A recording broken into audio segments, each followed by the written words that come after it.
Call of Duty Modern Warfare 3 Early Access starts today, and I want to dive in to see if I was wrong in my predictions about what this game is. I played Call of Duty since the very first game hit PC, and I really enjoyed the story reboot of Modern Warfare and Modern Warfare 2. Even with bugs and glitches that I experienced, I thought the Modern Warfare 2 campaign was stellar, and I really wanted to see where they went with the story in future content. So while I am apprehensive about the new game and why they did a full launch instead of an MW2 DLC, I'm definitely hoping that I am wrong about where MW3 ends up. We will also be re-watching all of the Modern Warfare 2 cutscenes from the main game, along with the seasons and the raids. So if you're wanting to get caught up on the story and everything that happened, before jumping in to Modern Warfare 3, that will be the final 2 hours of this broadcast. We will do that right before diving in to the new game. So I put all of the good information right here at the beginning of the video. It's a longer video because it is a live stream. So if you like interacting with live streams on YouTube, make sure you hit subscribe and the bell button so you don't miss my shows. Is Modern Warfare 3 a full game or not? Speculation has swirled for quite some time about whether or not this game is just DLC in disguise. Well, the early access is here, the campaign is now playable, and one of my main concerns was the open combat missions. Those are basically padding in my mind. At least that's been my prediction. Taking a Modern Warfare 2 DLC, spacing it out, and filling in those gaps with these brand new open combat missions. But I also have my hopes and expectations because of how much I did enjoy the story in Modern Warfare 2. So the first thing I want to outline is what is in this game. What are these open combat missions? They gave more details in a blog post about them. Also, the trophies for the game are already viewable, adding some credence to the DLC criticisms. And if you're interested in early access, I can give you the info on how to get it and when you can play. The second thing I want to ask is this just DLC? We know there were plans for a Modern Warfare 2 DLC and that internally they were moving away from annual releases, and I'm going to give you my theory about padding in this section, which pertains both to multiplayer maps and to the campaign itself. The last thing I want to do is I want to outline my hopes and expectations. I've made a lot of predictions about games this year, and my least favorite is when a negative prediction comes true, like it did with Diablo 4. So I genuinely hope that I am wrong about this game. So up first, what is in this game? What exactly are you going to be getting when you buy Modern Warfare 3? Now, I'm going to be pulling this directly from callofduty.com because I believe this is another scenario where they're using just a lot of marketing buzzwords, and the product itself will not deliver what they are promising. So they describe the game as follows: the entire game featuring the full campaign, seminal multiplayer, and all-new open-world Modern Warfare Zombies experience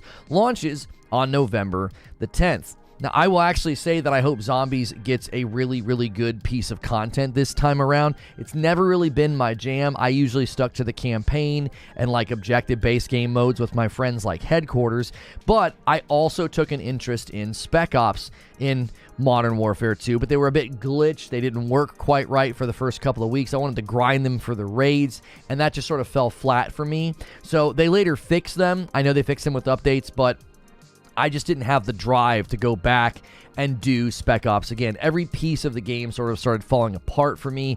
I really enjoyed the campaign, but there didn't feel like there was anything left for me to do other than say, I'll wait for the next, story content and DLC. And it seems that Modern Warfare 3 is not going to be doing anything with those content funnels anyway.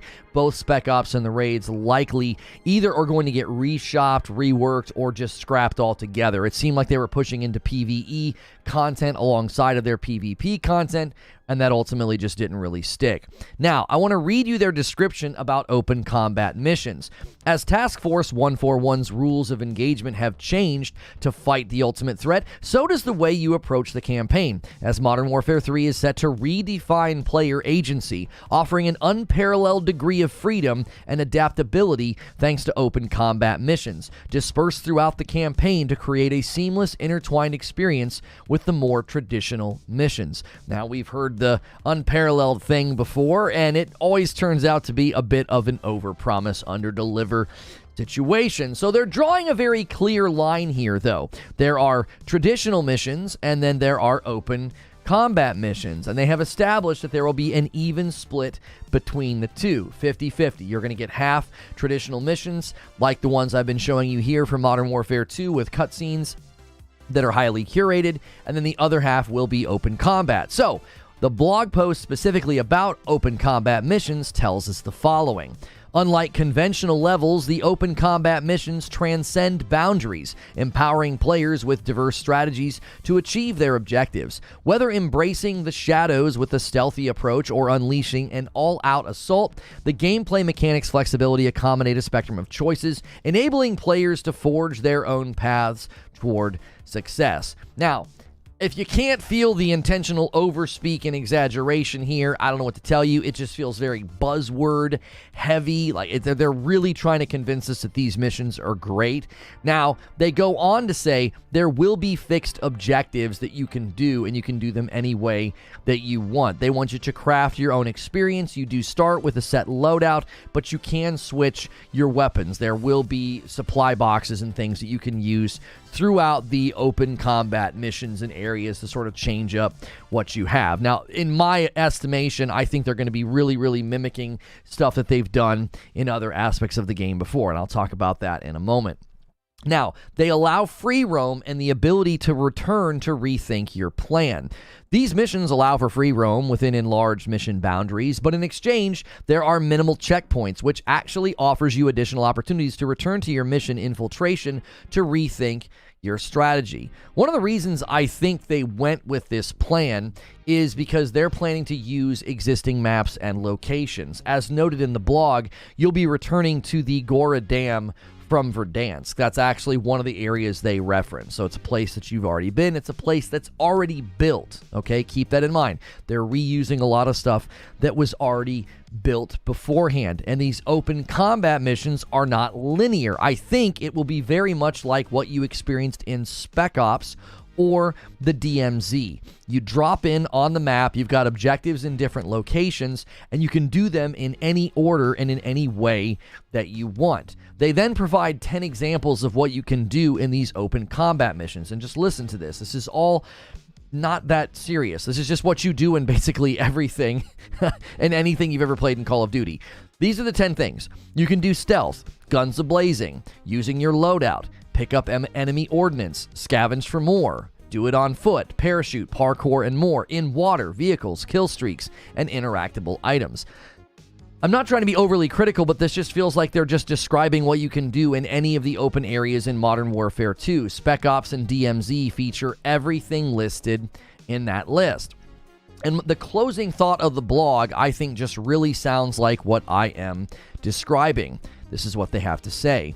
Though the resistance your adversaries bring is as impressive as it is varied, there is still a great deal of room to improvise your way to victory. You may even decide to challenge yourself on some of these, like, what's the fastest I can do this? Can I just bring a knife to a gunfight? And really push the bounds of what you can bring as a player. Now, how many times have you ever played a mission in Call of Duty and thought these things? I'm going to rerun that mission and do it with just a knife. I'm going to rerun that mission and do it as fast as I possibly can. Now, some people might do this for speedrunning, but in general, you just go to the next mission. You're not like, well, I'm going to rerun that. Yeah, that was really fun. I want to rerun that with just a knife, or I'm going to rerun that and see if I can't do it a little bit faster.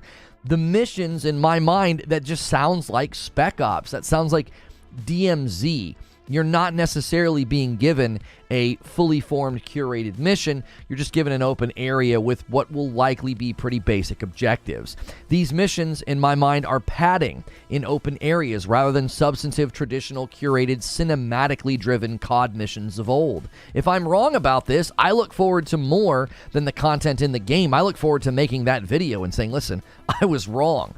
But let's move on to multiplayer. They say the following. Welcome home. Afghan, Derail, Estate, Favela, Karachi, High Rise, Invasion, Quarry, Rundown, Rust, Scrapyard, Skid Row, Subbase, Terminal, Underpass, Wasteland. 16 core Call of Duty Modern Warfare 2 2009 maps constructed to maintain authenticity and with thorough modernization. So this is another cause for both celebration and maybe complaint, depending on how you look at it. As I read those map names, I know some of you got some tingles. You're like, oh my gosh, I remember some of those maps. Some of those maps were so great. I remember some of those very specifically, Terminal being one of them, that if you're outside when the chopper gunner shows up, it's terrible, right? So this might be really, really exciting for you. I remember all these maps. They're great, some more than others, and then they detail some things coming to the Gunsmith. So some people might be excited about those maps coming back, but some people might be adding to their criticism that this is just DLC. There's nothing new here. These are things that you've played before. These are things that previously existed. Now, they are making a new update or addition to the Gunsmith. Aftermarket parts, a new addition to the Gunsmith, and innovative modification kits that drastically change a weapon's function and identity. They offer powerful enhancements beyond regular attachments, unlocked by completing weekly in-game challenges when a weapon reaches its maximum level. So, listen, if the Gunsmith can evolve and get better, great, I'm all for that. I think the Gunsmith in Modern Warfare 2 was convoluted and awful. I loved seeing a clip recently of Courage on a podcast just talking about how terrible it was. I got so much grief for pointing out how convoluted and backwards it was that if I wanted attachments on a particular gun, I'd use like 4 other guns that I had no interest in to unlock attachments for like an M4. It was really, really frustrating. They had some good ideas that if you've already unlocked like base level attachments for a certain frame and then you go to use another gun, some of those are already unlocked. I thought that was really smart, but it didn't make any sense that like I want this particular red dot for this rifle that I'm really enjoying. Well, I have to stop using that gun and use a different weapon, then a different weapon, and then a different weapon. That was terrible, and I was glad to see somebody pretty big in the Call of Duty community calling that out and being like, why'd you guys do this? But, you know, hey, I always get told I don't know what I'm talking about, and then when the really big guys who play the game say it, everybody claps. That's always fun. But when it comes to the zombies mode, this is where I actually think some people have reason to have high hopes. They said, for the first time in Call of Duty history, zombies is coming to the Modern Warfare universe in Call of Duty Modern Warfare 3. Developed by Treyarch in collaboration with Sledgehammer Games and High Moon Studios, Modern Warfare Zombies is a signature cooperative experience that challenges players to team up with other squads to survive and fight massive hordes of the undead. So I honestly think the amount of talent that they're throwing at zombies, so you got Treyarch, you got Sledgehammer, and you got High Moon, okay? This could end up being the best part of Modern Warfare 3. I think we're going to walk away in like a month, and everyone's going to say, yeah, zombies is the best part. At least the fans of zombies might say that. Now, maybe they built it in a way that people who traditionally don't like zombies can enjoy it, because I've never been a huge fan. So maybe they've nailed something that new people will like. We heard that when Zombies was first kind of showcased, a lot of people weren't liking it. But again, those could be hardcore zombie fans that maybe they're going a different direction. So I actually think it's a shame for folks like myself who don't really like zombies. Like if this ends up being the best part, it'll be a little disappointing. Now, we have to consider the question that everybody's asking about this game. Is it just DLC, right? Were they just supposed to continue this Modern Warfare 2 story in DLC? The narrative around Modern Warfare 3 being DLC is somewhat justifiable even before we've seen the game. They never officially announced this, but internally they were saying that there was no plans for an annual release in 2023. And they said that around April of 2022. So, you know, that's a pretty short amount of time to go back on that plan. That's not enough time to build a full and substantive game. We also know from internal leaks and sources, as well as looking at code analysis, that this was meant to be a Modern Warfare 2 DLC. That was the original plan. Now, at the 11th hour, before the early access campaign even starts, it's become known there's no Platinum Trophy on PlayStation 5. Power Picks on Twitter pointed this out. COD Modern Warfare 3 on PS5 doesn't have a Platinum Trophy, they say. It's a DLC list for Modern Warfare 2. Only the PS4 version has a standalone list and a Platinum Trophy. Now, many replies were saying, this looks like DLC model, right? This is not a full launch model. And the PlayStation 4 has a standalone list as well as a Platinum, and the Xbox version has a standalone list of achievements. So this could be a bug, but I think it's an indication that they didn't properly update the PS5 version, accidentally treating it as DLC because that was the original plan. So they basically shipped it and forgot to make some updates, and on the PlayStation 5, MW3 looks like DLC, basically, because that was the original plan, all right? If we really look at the way that this is being provided, the content being provided, with all the multiplayer map shipping being reused maps from the original and the campaign being structured differently than before, it's hard not to see this any other way. My theory about the campaign is half of the campaign being traditional. I think those traditional missions, that was the DLC. So imagine if they had, 5 missions, just for the sake of the point. It's actually 7. But if they had those missions and they said, hey, let's space those out, and in between each of those, we will put an open combat mission. Well, that would allow you to get to 10 missions. You could basically double your mission count. So Modern Warfare 2 shipped with 17 missions, and Modern Warfare 3 is shipping with 14. So we're getting less, in addition to the fact that only 7 of those 14 are traditional style. That means you're getting 10 less missions to a certain degree. Again, I'm open to being wrong about the open combat missions, but you went from 17 curated missions with cutscenes and everything set up. That's gotten trimmed down to 7, and then the other 7 are the open combat. So I see this as a significant loss in comparison to the last game, unless these open combat missions are amazing and fantastic. I can't see that being the case. One of the greatest things about Call of Duty is their curated, sort of handcrafted campaign missions. So let me talk, though, at the end here about my hopes and expectations. Let's not just be negative and critical here, all right? First and foremost, I genuinely hope that I am wrong. I loved the extra scene after the credits in Modern Warfare 2 with Makarov. It honestly makes me hopeful that I'm right in predicting that they're going to reboot Black Ops next year. That's what I think they're going to do. I think they've kind of run the distance with Modern Warfare, MW2 and MW3. I think next year they'll do a reboot of Black Ops 1. I still think to this date, Black Ops 1 has one of the best and most creative COD stories to date, right? The numbers, Mason. I honestly am bummed that I missed the first Modern Warfare reboot. I'd kind of drifted from Call of Duty with Black Ops 3, and watching that recap, I really felt like I missed out. I really enjoyed MW2's campaign. I thought it was extremely enjoyable, and the graphical uptick and the performance, I thought, in certain areas just looked really great. The water, the night vision. I thought the sound design for the guns was, fantastic. So even the gun handling really felt awesome. I stepped away with Black Ops 3. I was like, I've been playing this game since the very first one. Black Ops 3 felt like this huge departure. So I took a big break from the game. So I'm rooting for the story, even though I think it's probably heavily padded and the open combat missions will be highly criticized. That is my prediction. But I will say there's an angle here where they could surprise us. I could see a world where Sledgehammer swung really, really hard at this. No pun intended, right? They swung hard at this, Sledgehammer. But I could see a world where they really, really swung hard at this. And it became clear that they made something that was far too big for DLC. From everything we have heard, this was the format going forward for Call of Duty. My concern is that they rooted this in an annual cadence decision, not a quality or substance decision. There's my favorite character right there on screen. I think she's fantastic. But that's my thought is, they're going for annual cadence. They're not going for quality. They're not going for substance. They want to get this, let's get the machine running again. Let's get Call of Duty out every year. And this is how we do it, by giving people basically like half of a campaign, and the other half is, these open combat missions. Now, I've continued to talk about this.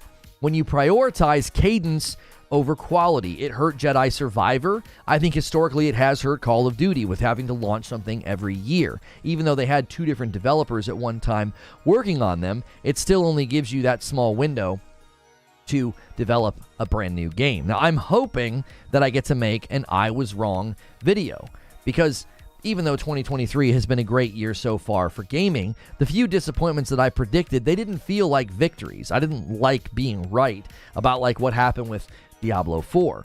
As the year closes, I would love for COD to be great and for me to be wrong. So let me give you my thoughts and my conclusions on this. Call of Duty certainly feels like a case of marketing deja vu. I feel like we're always here. We're always having this conversation. Everyone walks away, from the last one. They go to the new Call of Duty and they're angry about the previous game. They're claiming, well, this is the one that's going to be great, right? We've been here so many times. But this time actually feels a little different. The multiplayer is being praised for the movement, right? There's some split ideas and opinions on the multiplayer, but it does seem as though people are really enjoying the movement changes. But a lot of the community seems more tepid and reserved this time, or they're outright accusatory, claiming that the game is a cash grab or just a glorified DLC. The second thing I want to say is the question about this game being DLC is bigger than what happens right now, okay? If this is Activision's plan going forward, reception of Modern Warfare 3 is vital to that plan working.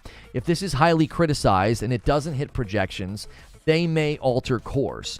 According to Activision, they have Call of Duty planned out all the way to 2027. I believe that's because 2024, 2025, and 2026 will be them revisiting all three Black Ops games. I don't have a prediction for 2027, but that's why I feel they can make that plan that far out, because they're going to run right back through another 3 games.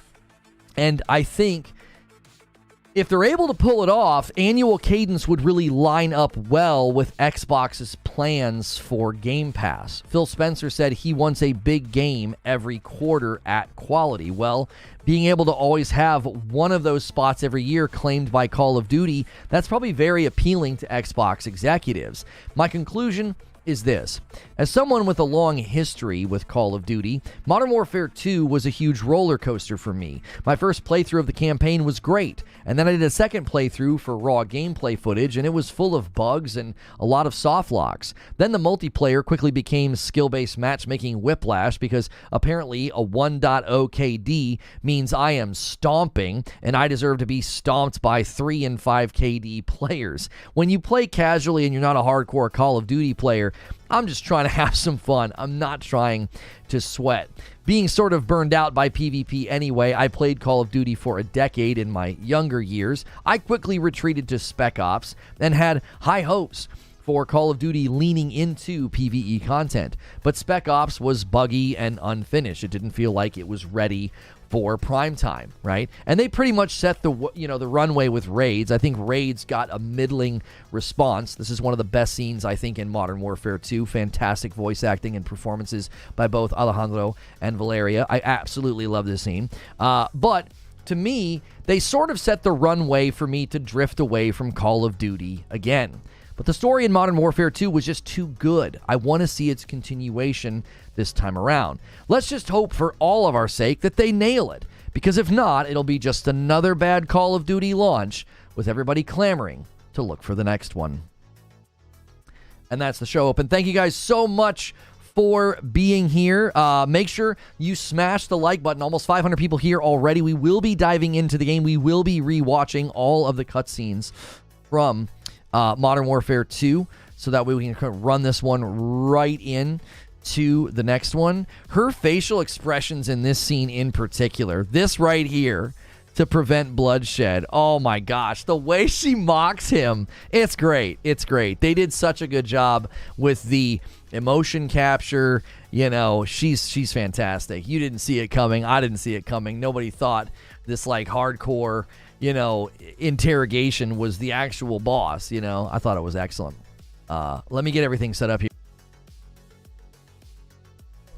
Thank you guys so much again for a huge day yesterday. The coffee orders have already been printed, so thank you for that. We appreciate you guys so much for taking care of that and continuing to support that, as well as everybody who gifted members yesterday. You guys are at 3,300 members. Our next big milestone we're shooting for is 3,500, and we don't have an incentive yet because you guys earned so many incentives last month that we didn't get it. I'm sorry, we didn't have anything left to add. Like usually I'm like, okay, we got one more stretch goal to go for, and we didn't. So let me see what you guys are saying in chat. COD doesn't need to go free to play. It's so established that they can charge full price every year and people will still interact with it in a free to play way as far as spending money. I actually think they can hurt themselves. They really frustrated the community at one point. I think it was Ghosts? Around that time, there was a huge sort of retail and commercial sales decline for Call of Duty. They really frustrated their core audience. So if I look at this new format that they're doing, and I'm right in my predictions, and it doesn't do well, then that will hurt them in the future, because that will have almost a reverberation effect. Now, the one thing they're always going to be able to use to sort of cheat with is Warzone being popular. If they can keep the Warzone funnel really full, well, then they can say, hey, if you buy Modern Warfare 3, if you buy, let's say they do Black Ops 1 next year. If they do that and they tie it to Warzone, that's like an automatic sales boost. You know? It's an automatic sales boost to say, hey, if you want to get these guns, you want to get these unlocks, or you want to do, you know, whatever, then you've got to you've got to buy the you know, the latest game. That's like automatically going to increase the sales of whatever standard launch that they do. But I would worry that if they continue on this path, they'll burn that core audience that likes to buy the annual releases. They'll burn them out. They'll say, man, you guys aren't giving us full launches anymore. You're rehashing maps. You know, half the missions aren't even missions like this. You know, you're going to go from missions like this to missions where you just drop in. And you honestly think those missions are going to be better? Seriously. You got 17 missions like this. You got an hour and a half. Like, if you add up all these cutscenes from the base game of Modern Warfare 2, you got an hour and a half of these cutscenes. So you got 17 of these. In the new game, there's only 7 missions like this. The other 7 are open combat, where you're just going to, like, drop into a map and have objectives.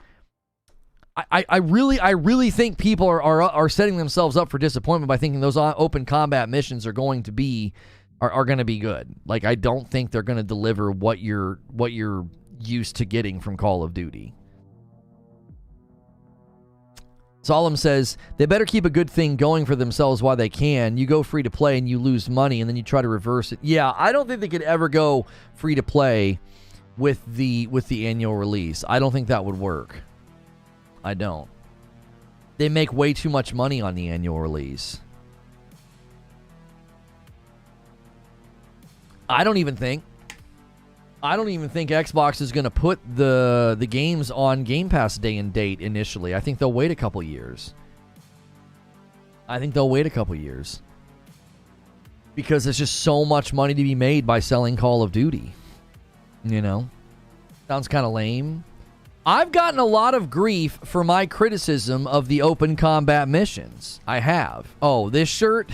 Yeah, sorry. This shirt is not from EC77. It's not from Ripped Apparel. This shirt is obviously from Gamer Advantage. So you guys can get this shirt if you go to gameradvantage.com, and you can use my code sellout. I've been working with them for a long time. I'm always changing my frames. Yo, Christiana Souza with the first gifted member of the day. Han shot first, and so did you. Thank you so much for smacking the goal first for today. Value is subjective. I'm not sure what you mean value is subjective. Oh, you guys are talking about something different in the Discord. Hey, I paid $100 for this. I feel like I've gotten $200 worth of value. Hey, I paid $100 for this and I only got 15. Well, value is subjective, sure, but if you come from Modern Warfare 2, 17 missions with, I'm telling you, with scenes like this looks like a TV show, okay? You got 17 missions with an hour and a half of this, okay? It was like a movie. And you are going to get 7, not 17, you know, not 14 or 15, 7 missions that are like that are traditionally designed. The other 7 are not. They're open, you know, combat. Sorcerer with 29 months in a VIP. Awesome content as always. Keep up the awesome work. Thank you so much, Sorcerer. Graphics are always on point with COD. I just got a new job as a developer and I was looking at a screen now. What would be a suggestion on what percentage lens to buy for all-day use? If you're going to get lenses from Gamer Advantage, you could start with, they've got two kinds that you can get. You could start with the lower. That's what I wear. And I'm sitting here for probably from around 9 o'clock in the morning till around 6 o'clock in the evening. So I put in a full day. And the glasses that I wear from them, I've got some new ones on the way as well. I go with the lower lens, because there's the focus lens, then there's the sleep, and then there's the dream. I think I always do the focus lens. It's like the lowest lens that you can do, because I don't want them to look almost like tinted, because like the further up you go in protection, they look almost like either like gray or yellow. So I would do the focus, the low, because it depends on what you're going for. If you kind of want them to have like a darker look, some people like that. They think that's like a style. You know, they like that. So just make sure and use code Lono if you guys go to Gamer Advantage and get glasses, right? If you're putting in long hours with Call of Duty and you're feeling that eye strain, blue light blocking glasses have significantly helped me with eye strain and sleep cycles. You know, you should also turn the brightness on your phone way down in the evenings and stop looking at your phone before bed. That will help you as well. Like, glasses can only do so much. He's saying that everything is a cash grab regardless of the context of the product. Well, I mean, to a certain extent, the word cash grab gets thrown around too much. Like, everything is trying to get at your money, but often if you go with, you know, cash grabs as they're traditionally considered, it's where they're offering you virtually nothing, and they're asking like normal or full price. So usually, you know, a cash grab is referring to a time where they're doing something very chintzy and low effort and low value in order to get money from people that are either super loyal or nostalgic. I think cash grab gets overused in the gaming community. What time is the early access? Early access starts at 1 p.m. Eastern, and we are going to start. We added this up. Let me make sure I've got the math correctly here. Me and math don't mix. If we're gonna watch all of the cutscenes from MW2, as well as the raids and the seasons, so that will come out to an hour and 45. So at like 11 o'clock, 11:15, probably the next 20 minutes or so, we're going to start watching them. So we're going to get you all caught up on the story in MW2. So if you missed any of the seasons, if you didn't play the raids, then you're going to find out everything that happens leading up into what we're about to experience today in the early access campaign. So if we started around 11, it's an hour and 45. We'll end around 12:45, and 15 minutes later, we'll be loading up the game.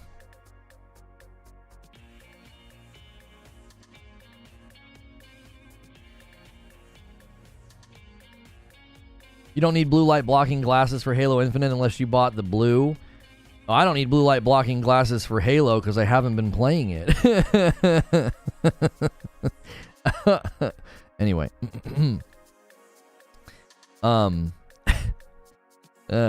I wish I was playing it. I really liked when we played it together. I thought it was a really, really fun time, you know?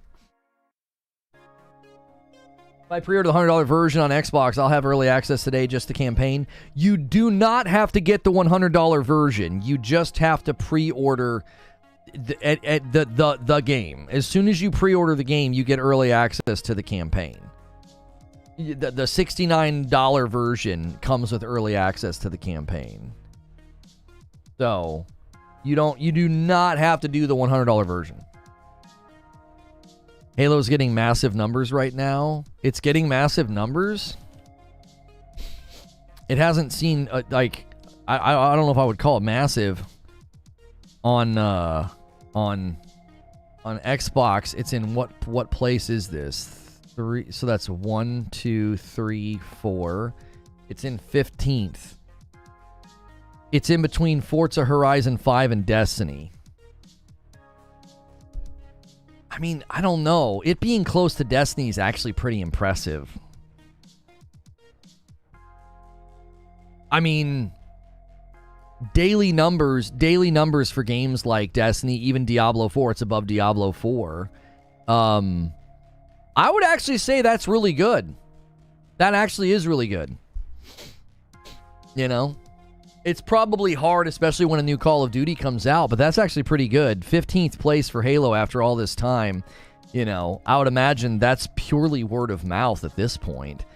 You know, that, hey, it's good, come back. Because the last couple times they've done updates, we haven't seen that big of a jump.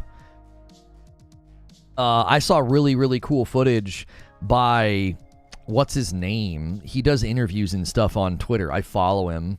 Is it Ham Solo? Is that his name? Shoot, I can't remember his exact handle. They were playing, what were they playing? Cops and Robbers or something in Halo?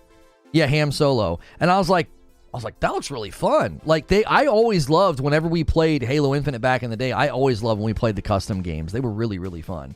Somebody in our community did a really, really great job with creating fun modes for us. So I always have thought, Jake Lucky tweeted something yesterday. He's like, you know, insane highlights from Halo are always exciting. And it was some guy hitting some sick snipes.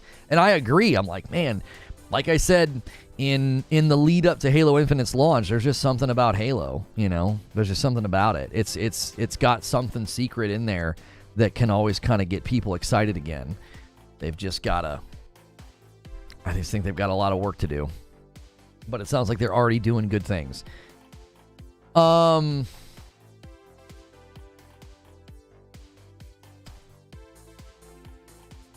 Destiny's usually in the top 10. Okay, yeah, so it's dropped to 16th. Yeah, probably doesn't help with the latest news. Early access comes with the digital versions. Physical copies do not get early access. My main interest today with Call of Duty Modern Warfare 3 early access, my interest is the campaign open combat missions. That's all I care about. I know that when they do cutscenes, I know that when they do traditional missions, they're going to be great. They're going to be fun. They're going to be enjoyable. I know that that's the case. So from where I sit, I'm more interested to see, like, okay, are the open combat missions what I said they were? Like, are they literally just going to drop us into a big open area of a map they've already built with some very generic objectives around the map? Like, is that all it's going to be? Because if that's the case and you got 7 of those and you only have 7 traditional missions, then this is nothing compared to MW2 and MW. What did MW have? The reboot. Call of Duty Modern Warfare total missions 14.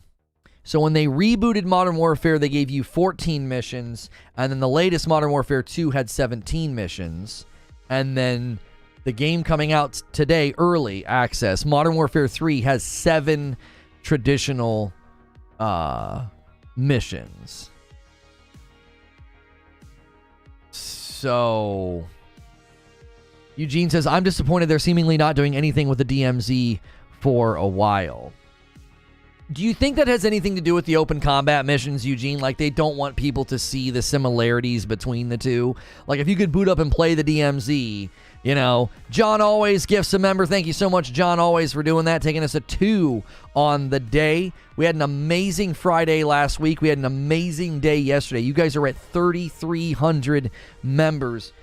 Shoot for 3,500, and we'll unlock, let's just say 3,500 can be Kong. You guys can unlock making me play Kong. We'll just do that so we have something. Because you guys unlocked Gollum already. You can make me play really bad games. And every time I complain, I have to gift a member. So those will be fun streams, I'm sure.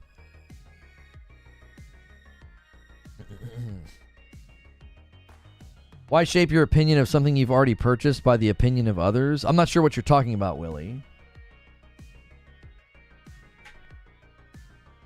I got 200 value out of the thing that you got 15 value for spending 100. Who's right? It's not a matter of who's right. We're not arguing who's right. I think when it comes to Modern Warfare 3, we're arguing... It's if you can argue the measurements, right? Swaven with a 2-spot super chat. Thank you so much.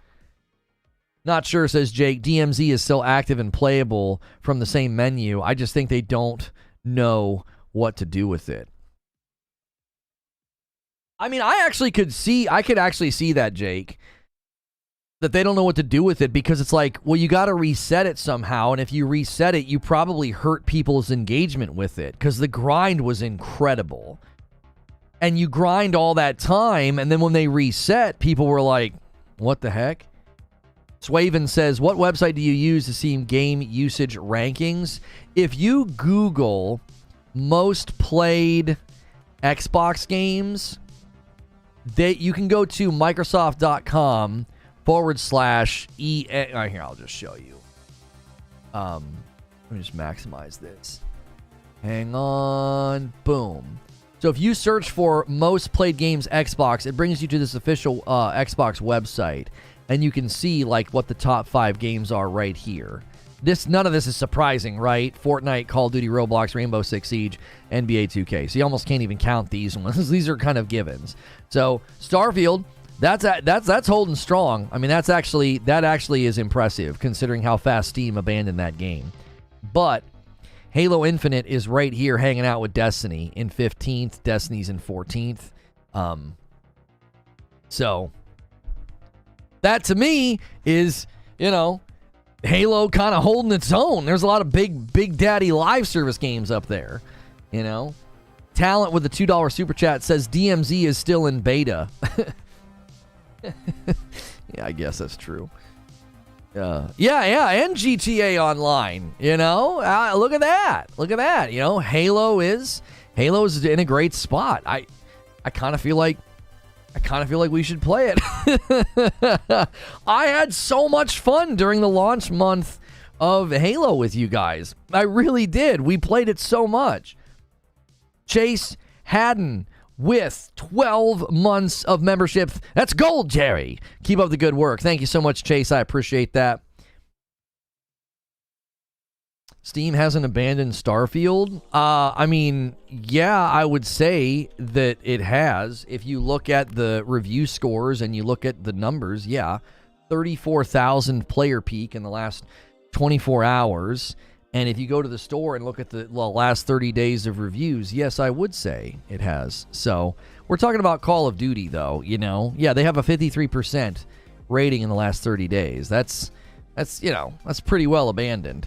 That's not doing very well. That means the vast majority of the people buying that game aren't liking it and have walked away from it. Is Zombies coming out today? No. Today is early access of the campaign only. Early access of the campaign. So, Fortnite is still first. Yeah, I mean, the first couple of slots on there are always going to be tough to compete with. Like, obviously, Modern Warfare 3 is up there because people are downloading it and booting it up and getting it ready. Like, you can't even play right now, but you can load up the game and sit in it. You can, and that's probably what people are doing. And obviously, Fortnite and Roblox and Rainbow Six and NBA, those games are always going to be up at the tippity top. So the fact that Halo Infinite has climbed up into 15th place, if you remove the first 5, it's just like they're givens. They're always going to be up there. You remove those first 5. Halo Infinite's in a nice spot. It's like they're basically in 10th place, The first 5 are always going to be the Leviathan titles. It's almost unavoidable. What are you going to do? You going to overcome Fortnite and Roblox? That's almost insurmountable.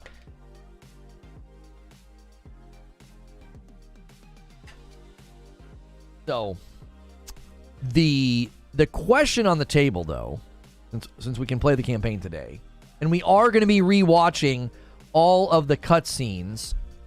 We are going to be watching all the cutscenes from Modern Warfare 2 and checking them out. And there's also cutscenes I haven't seen because they had cutscenes every season as well as cutscenes from the raids. So I enjoyed Modern Warfare 2's campaign. I enjoyed the multiplayer for a little bit. And then I enjoyed Spec Ops for a little bit. Spec Ops, we jumped in week 1 with Spec Ops, and it had a lot of issues that they resolved later. And so a lot of our early work that we put into it didn't net us what we thought it was supposed to. And then I was out of town when the first raid dropped. And then when I came back, the reviews of the raid were pretty middling. So I was like, well, it doesn't look like I missed much. And we had really struggled with the 10 bomb. Love, yeah, you love saying that name. Rissick, taking us to 12 already on the day. Thank you so much. What even were the MW2 raids? They were like really challenging 3-man encounters. And I believe the one you swam underneath, you had some puzzles to solve to get into this area where there was a submarine or something. I forget. I remember we were really excited and we really thought they were going to like lean into PvE. But then Spec Ops was just so half-baked.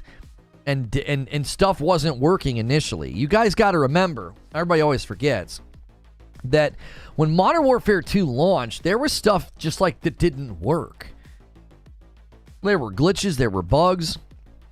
You could get soft locked in the missions, like the one time I was driving in the car, and it wouldn't progress to the next spot. We were just driving forever and ever and ever. And I was like, what's happening? And it was like it didn't register that they needed to trigger the next vote, like the next audio line, and progress the story. It was super weird. I forget, there was another time I got soft locked. Something wouldn't load. I got to like a door, and like the guy wouldn't talk in my ear, so like I couldn't do the next thing. So I had to reload the checkpoint, kill the same couple of people, and then I went up to the door and he started talking to me. So there was some really weird stuff in the campaign. I don't know if they even went back and fixed any of it. My first playthrough of the campaign was great. I didn't have any problems at all. I remember had people in my chat, they were like, oh, you're getting lucky, man. This was so glitchy for me. And I was like, well, I don't know. I'm having a good time. It was funny seeing the reviews when it released. Yeah, I remember telling people I thought the Modern Warfare 2 campaign was great. And they're like, what are you talking about? They're like, I had a terrible time with it. And I'm like, what are you talking about? I didn't have any issues at all. And then we went back and recorded raw gameplay footage of Modern Warfare 2.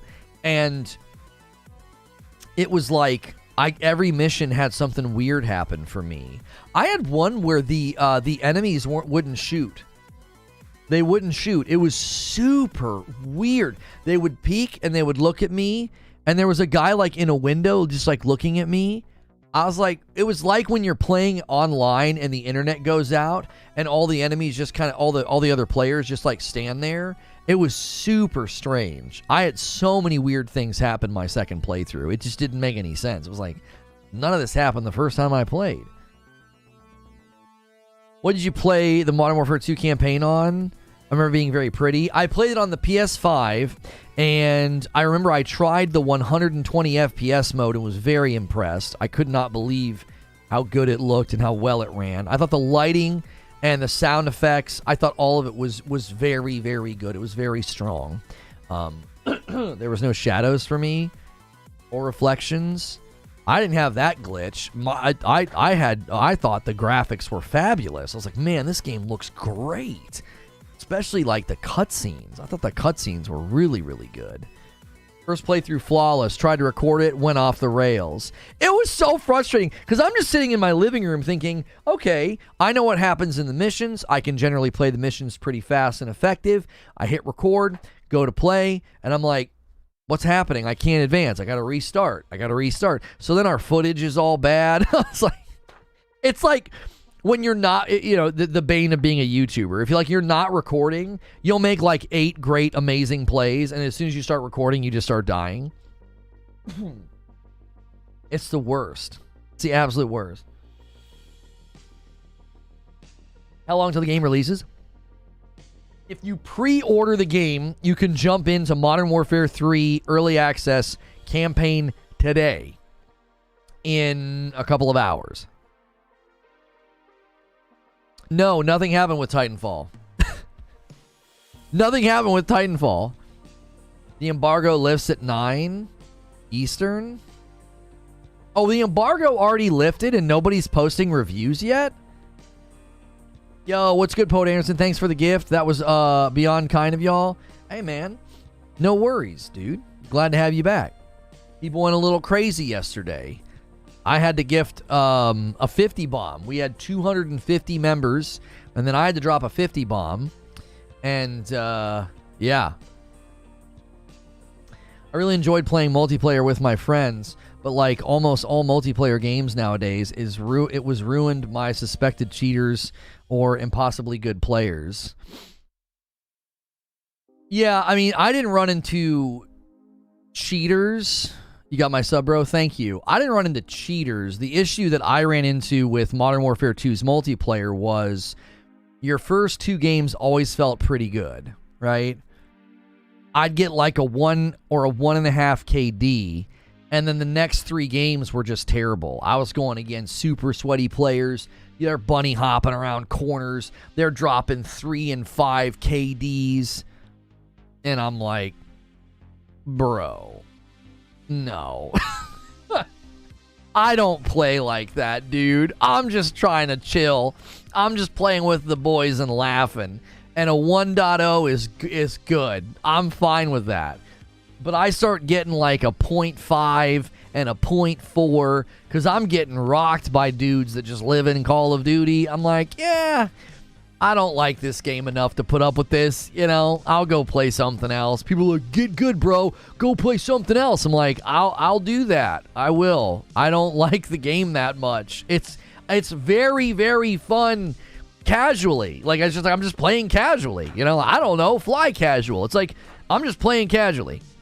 Hey, we got a bit of a train started here. Stone Spire gifts a member, and it goes to Jace Phase 2K9. And Gordon gifts a member, and it goes to Saniza. Thank you so much for taking us to 14 members on the day. And then Devil's Cut renews their membership. 27 months of membership. That's a nice red badge for 2 years of support that you got a couple of months ago. And a VIP. Thank you so much. People already made cheats for Modern Warfare 3. Well, interesting thing about that, they were doing it with jailbroken PS4s. So yeah. How does that work? That's, you know, one of the dilemmas about supporting the old consoles is, you know, people have figured out how to jailbreak a PS4 and they can put a bunch of stuff on there. You know, there was a guy in my game once that had 93 kills and 3 deaths. You expect me to be able to compete? Yeah, I mean, that guy's either a god or a cheater. Either one, it kind of doesn't matter. When they're that much better than you, it doesn't really matter if they're cheating or they're a god. Your experience doesn't really change. Like, you just keep dying, you know? At that point, it doesn't matter. You're like, are they cheating? Does it really matter? The guy has 93 kills. Like, you know, he could be one of the best Call of Duty players ever. It doesn't really matter. And another one right there is a nice layup. Thank you so much. Stone Spire sets up such a nice, easy score of 15 out of 25. Anybody can dunk that home now for 10. Thank you, Stone Spire, for that setup. Ooh. I always thought that they want cheaters in a beta. I mean, maybe they do. Maybe they do. Maybe that's a good thing, which that's weird to say. Maybe it's a good thing. You know? I don't know. Do you guys think we should watch all... because we're having a good conversation. Should we watch the hour and 17 Modern Warfare 2 full movie, all cutscenes? Or should we just at the very end watch the 26-minute of the seasons and the raids? Won't the seasons and the raids walk into the next game? Like, I wonder, do we really need to watch? It's so long. Like, we're having a good conversation. I don't want to jump to... sitting here for an hour and 45 minutes. Like, I think watching cutscenes for like 26 minutes is good, but I don't know. That's a long... we were thinking about that yesterday, and I thought, oh, that'll be nice. That'll be fun, but It was more fun for me when I hadn't played Modern Warfare. I hadn't played it. I was like, oh, let's catch up. I skipped it. I stopped playing after Black Ops 3. You guys are saying watch them all. Watch them all. All right, hang on. I'm going to let you... you guys are... Should we... Which... 117, because we can talk at the same time. 117. You played Modern Warfare 2, just watch the stuff post-campaign. Is there anybody that feels like they need to watch everything from MW2? I think it was easier for me to do that with Modern Warfare because I hadn't played it. Funniest part is no one asked for crossplay against PC. We always wanted it between the consoles. I find success as a casual player by recruiting my buddies and always have a squad when I play that I know, and together we get better, all while just having fun. It is a choice. If we're putting in requests, I could go for some Sabrina the Teenage Witch episodes.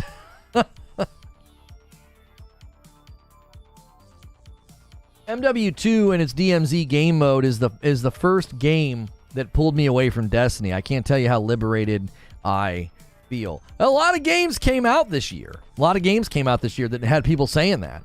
You know, they're like, I got pulled away from Destiny finally. You know, you played something else. Nintendo says, it's almost your birthday. That it is, Edward. Thank you guys so much for hitting subscribe this morning. If you've been enjoying the show and you're hitting subscribe, thank you so much for doing that. Subscribing enables you to talk in my chat. Do me a favor and hit the like button as well. I think crossplay is better. It makes the game last longer. Also, the skill gap is not really that big. To me, the issue was never the skill gap. It wasn't like, oh, PC users are so much better, right? It always felt to me like an overreaction. I would play one or two games and be like, hey, I'm having a pretty good time.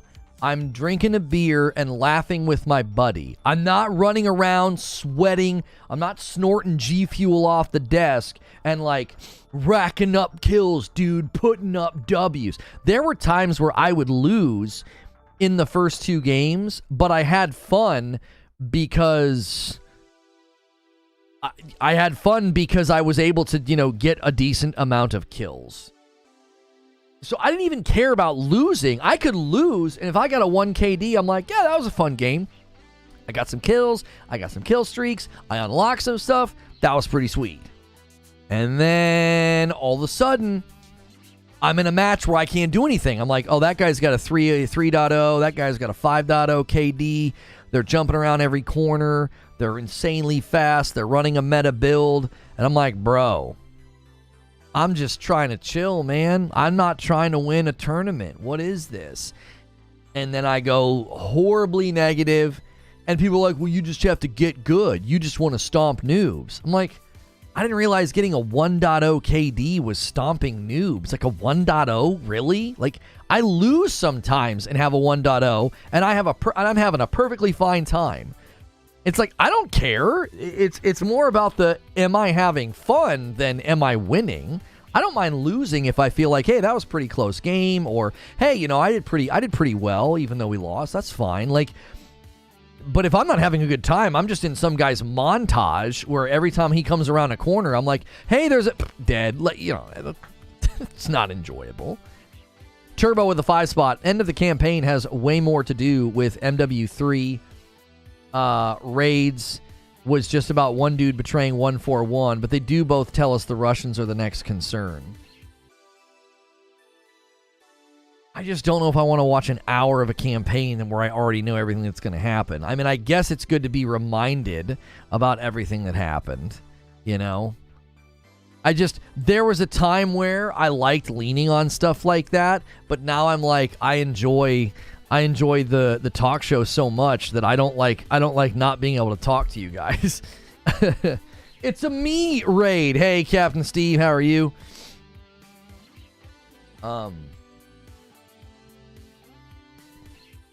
it's always the case, but if you have two evenly matched players, the one on mouse and keyboard will have the edge. Oh, that's not always true at all. Poet Anderson pays it forward. He got gifted a membership yesterday, and it goes to Captain Steve. You love to see it. Captain Steve shows up and gets handed a membership as he walks in the door. That's fantastic. Welcome on in. Thank you so much for doing that, Poet Anderson. Play from when Valeria appears onward. She's awesome, isn't she? She's great. She is my favorite character. Right? Heavy Metal Mama with 14 months. Time flying by. Much love and peace always. What device do COD pros use? They use a controller? For real. You can talk while the thing plays. All right. Let me get it set up here. I don't want to hear a bunch of complaining if I talk over this, though. I don't want to hear it. All right, because I'm not gonna ignore chat. We can do like a blended rewatch of this, and a blended rewatch of the campaign. Captain Steve pays it forward, and he gifts a member and takes us to 17. Thank you so much. Okay. All right, here we go. Oh, let me put the goal up so you guys can see it. You guys went crazy yesterday. We have 3,300 members now, on our way to 3,500. If we get to 3,500, I have to play the Kong game. All right, let's start it. Okay, here we go. All right. I'm going to keep the volume moderately low so that we can continue having a conversation, almost as if I'm playing. I usually have the volume at about half. I actually thought this opened up just... I loved how this opened up. I did. We know you're talking, no worries. I also love the cast. That guy that was just talking, he's been in like everything. Laswell, do we have confirmation? Ghost coming out of the shadows. Sick. Do you guys remember? Do you guys remember when I was playing this and I launched this and I fell short of the target? I hit the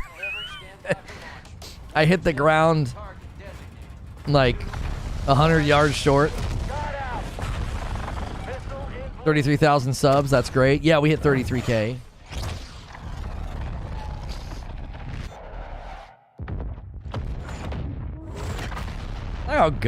I like how Ghost just chills there, dude. Target destroyed. We did it. I'm Ghost, and this is Modern Warfare 2. I actually never seen any of this.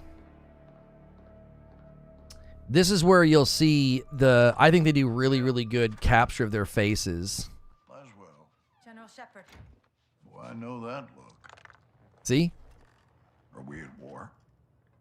You would be the first to know, sir. Damn right I would. Talk to me. He's so good. We have a hit on Gabrani's second in command. They made him look... I mean, that looks just like him. Quds Force Major. He's taken up the mantle for Iran. Supplying terrorists. Money, weapons, intel. Well, he's ambitious. He's dangerous, sir.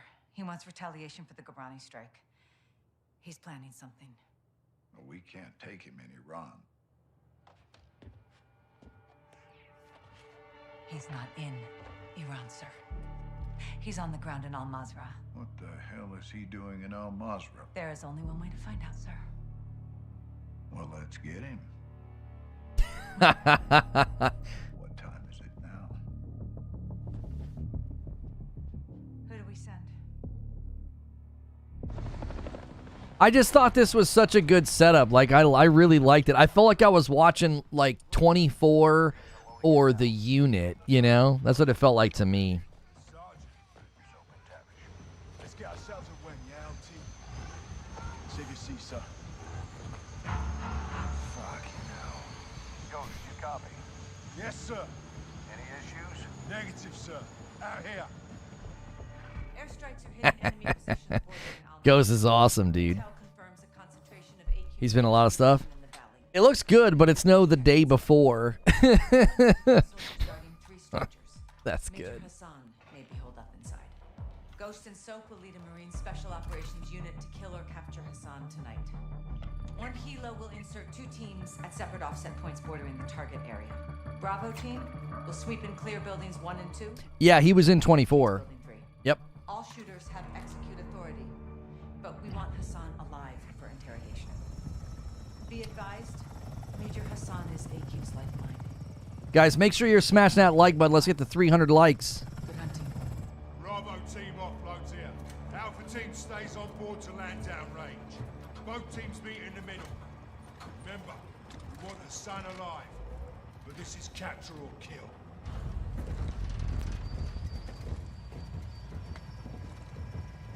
Keep up, son.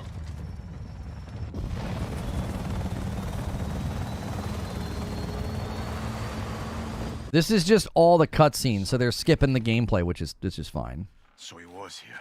Lost him when we secured the crash site. Are you saying we shouldn't have helped? Choices have consequences. All Bravo, we got movement out here. On the way. Ghost's eyeballs looked huge there. What the fuck is this? The giant refrigerator. He just turns it on. Demon Jesus. He's like, what's this? And he turns it on. Hopefully it's not a bomb. 1,000 miles. Yeah, at least. How the hell did Iran get their hands on this? 7-6. Get us through to Laswell. Roger, stand by. Bravo 7-6 Charlie to Watcher 1. How copied? This is Watcher 1, send traffic. Laswell, this is Ghost. We got something. Tell me you found Hassan. Ghost. Take a look at this. Ghost, do you have Hassan? Negative. We found a weapons cache. Hassan's got missiles. They're American. 07, this is Gold Eagle. Actual, repeat your last. I'll say again. Hassan has American missiles. All right, clear the room. Let's go. Everybody out, now.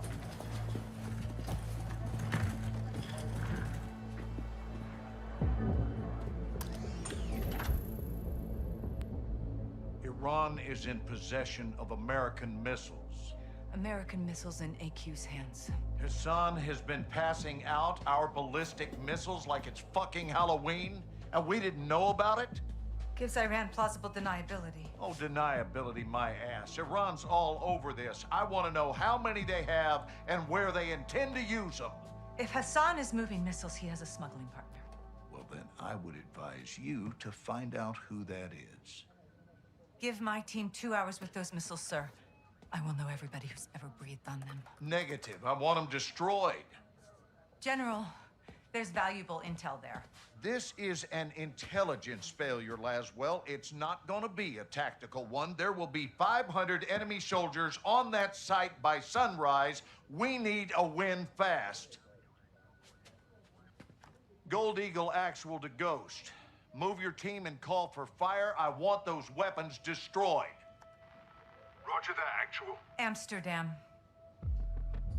What the hell's Amsterdam got to do with this? It's a smuggling hub. Ports and canals are insecure. Iran has friends there. We do too. Who? The captain. He's tracking an AQ cell in country as we speak.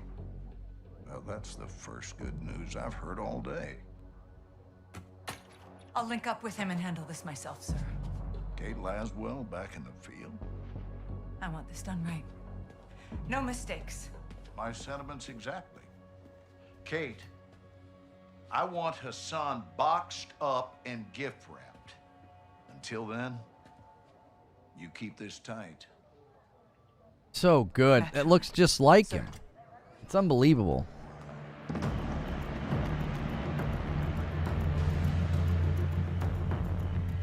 What's your ETA?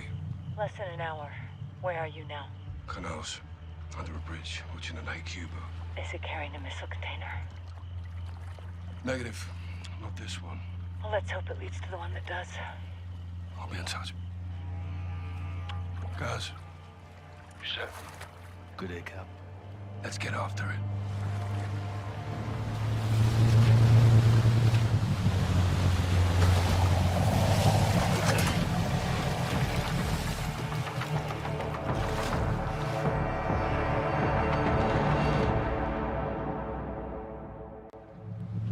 Now I'm reminded of Lono's version of American Stealth in Europe.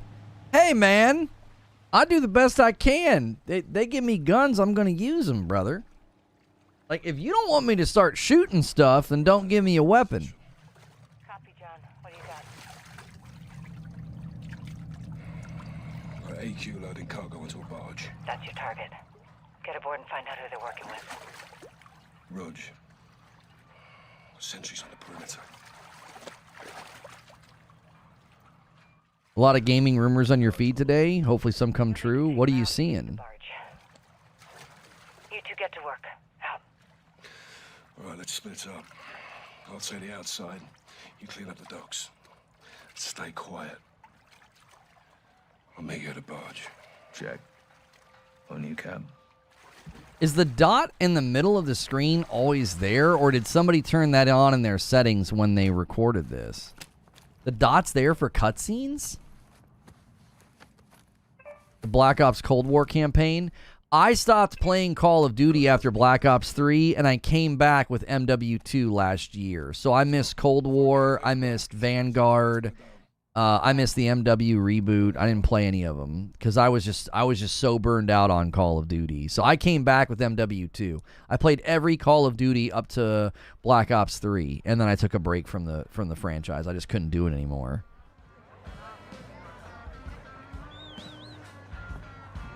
This was one of the better looking missions, I thought. This area, the brick cobblestone street in the water.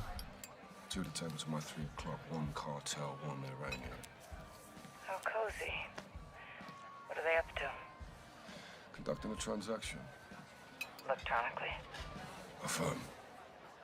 They're paying the cartel for something. Let's figure out what. Security? Several. I'll deal with them.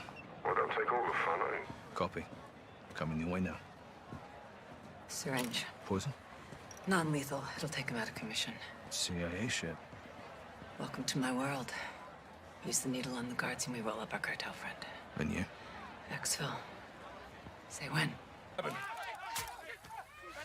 Let's get him up.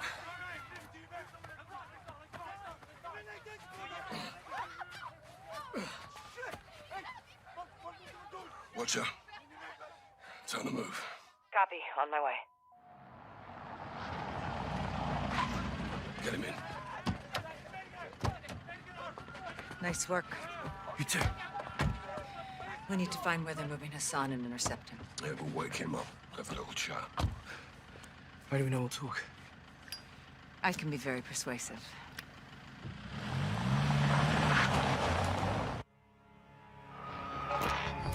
Colonel Vargas. Station Chief Laswell. I thought we were on a first-name basis. This must be serious. It is. I need your help, Alejandro. Dime. The Los Alamos cartel is smuggling an Iranian terrorist over the border. Laswell. Terrorists don't cross the southern border. We know that, and they know that, and that is exactly why they're gonna do it. I need you to stop it. Who's my target? Major Hassan Zayani. Copy. When? Tonight. Tapped into a surveillance drone. Eyes on. Okay. We're not doing this. I'd rather have a conversation. This game is too new. This was a mistake. The last time we did this, there was 3 years in between the games. I'm sorry, if people wanted to watch that, all we're doing is losing people because I'm not talking. And the last time we did this, there was 3 years in between the games. I would rather talk with you guys. This is absolutely boring because we played this a year ago. It's too new. Well, we could watch the seasonal stuff and the raid stuff closer to when we can play the game. I don't want to sit through an hour of that slowly watching people just disengage. When we did this last time, it was way more exciting and interesting because it had been 3 years since they rebooted Modern Warfare. So it was fun to recap and catch back up, but I don't want to do this. I'm going out of my mind, not being able to talk. I'm trying to catch back up on what you guys were talking about in chat with respect to controller versus console. Oh, controller versus PC controls and stuff. Yeah, my issue with crossplay was never controller versus mouse and keyboard. My issue was always having to play against cheaters. You know what I'm saying? Like, I think the issue was that's where most of the cheaters live, right? Is on PC, you know? And when you're on console, you just generally feel like you don't face cheaters nearly as often. So I also felt like when you turned off crossplay, your matchmaking went faster and your connections got better. I think crossplay is becoming somewhat overrated. Like, we all wanted crossplay. It's great when you want to like play with your friends, but I feel like the last couple games that have come out, it's like if you try to do crossplay, everything goes bad. Like, connections get worse. You feel like your hits aren't hitting. You feel like it's laggy. I don't know. I feel like we all pushed for crossplay, and then we got crossplay, and we're kind of like, this is not what we thought it was. This isn't all that it's cracked up to be. I worry PlayStation will lose their PlayStation-only servers when Microsoft fully takes over. Yeah, wasn't it the recent one? What was the game where PlayStation could turn off crossplay, but PlayStation could turn off crossplay, but Xbox couldn't? I remember that. That was, yeah. That was that was a thing. In my mind, crossplay should always be something that you could turn off. Like, I don't think that I don't think it's a good idea to force it onto people. Like, if you don't want to play blended lobbies, then you shouldn't have to. I think you should be able to opt out. That's always a concern if they start forcing crossplay, like if you can't opt out. Could be Microsoft forces crossplay because the Xbox base is so small. Bama fan says skill-based matchmaking. Yeah, the skill-based matchmaking debate is one that I don't even feel like having anymore because I think it's fundamentally a business decision. I think the companies have to have skill-based matchmaking because I think there are tons of people that are really, really bad at the game. And what that means is you have to protect them from even a pretty basic or slightly above average player. Like, average to slightly above average players are a threat to that portion of the player base. And it's just a business decision at the end of the day. You're never going to argue a company out of doing what's in their best interest for money. You're just not going to. You can get upset. You can get angry. You can make a video about it. You can literally show, I think people were proving that like skill-based matchmaking was affecting time to kill. I saw a couple videos about that. Skill-based matchmaking was affecting aim assist. I saw some videos about that. And it's like, when you're willing to manipulate the experience to that degree, you're no longer setting things up to be like, well, we want to give people a fighting chance, so we're going to kind of shake up the lobbies. It's like, no, you're doing way more than that. You're like actually affecting the experience of players that are just decent at the game. Like, I can't help that I've played shooters since Wolfenstein 3D, so I can pick up pretty much any shooter and be reasonably proficient. I'm never going to go pro. I'm never going to put together a montage of my plays, but I'm going to have good enough base level skills that I'm going to be better than that bottom half of the player pool. And I think that bottom half of the player pool is just really, really large. Like, if you were to add up, you know, the bottom 51% of the player pool, people that average like a 0.75 KD and below, right? They very rarely go even. They almost never go positive, right? They're 0.75 and down. I just think there's tons of those people. I think they get home from work. They're not a pro. They just want to shoot some people and run around and laugh. And they've just never really ascended to any higher levels of skill. And they go up against somebody like me, and I'm incredibly average, but my average skill sets me above them by such a margin that they feel, you know, like I'm quote unquote stomping. Because I've had, anytime this discussion has come up, I always have people say, you know, you just want to stomp, or it's okay for you to stomp, but you don't want to get stomped. And I was like, bro, I'm not stomping anybody at a 1.0 KD. I'm not stomping anybody. I'm going even. I'm dying as often as I'm getting a kill. That's not even, that's like the opposite of stomping. Like, stomping is when you're killing way more than you're dying. And I've just sort of given up. It's like they're never going to turn it off. They're never going to give you what you want because it's not in their business interest. Super Googly with the 20 spot says, I'm a PlayStation guy, but I play every COD, finish single campaign, and I never touch multiplayer. Thank you so much. You need that player skill discrepancy to feed the funnel. Creature says, I bet the .4s are the largest demo in the COD community. Oh, like the half KD people? For sure. For sure. Yeah, I believe it. I believe it. Like, they're a large portion of the player pool. I wouldn't doubt that at all. Wouldn't. I get stomped in Apex. I remember the last time I played Apex, I hadn't played in a really, really long time. And so the night before, I just kind of made sure everything was running well, made sure I was familiar with the controls. And then the next day, I played with some people that played all the time, and I got pulled into lobbies where I just didn't stand a chance. I was like, I've not played Apex in like 2 years, and like these people were playing daily. And so it put me in lobbies of people that, you know, had been playing daily. I think that's always a challenge with a PvP game, right? If you don't keep up with it, you're going to fall behind. And if you're good enough to put up decent stats, they're just going to yank you out of those lower player pools and just throw you up into the higher echelons. And then you're going to be like, I'm not having any fun, you know? I don't know, man. If you had 2 perfectly matched teams, the win-loss ratio would go right to 50%. So I would assume those KD ratios would be mostly near 1. Not necessarily, you know, perfectly matched teams, I think, is a bit of a fool's errand. I generally think that the goal of skill-based matchmaking is not to create well-matched teams. Skill-based matchmaking is designed to protect really bad players. I fundamentally think that's where the conversation always goes off the rails. It's like, skill-based matchmaking is not designed to create evenly matched games. It's not, because it never achieves that anyway.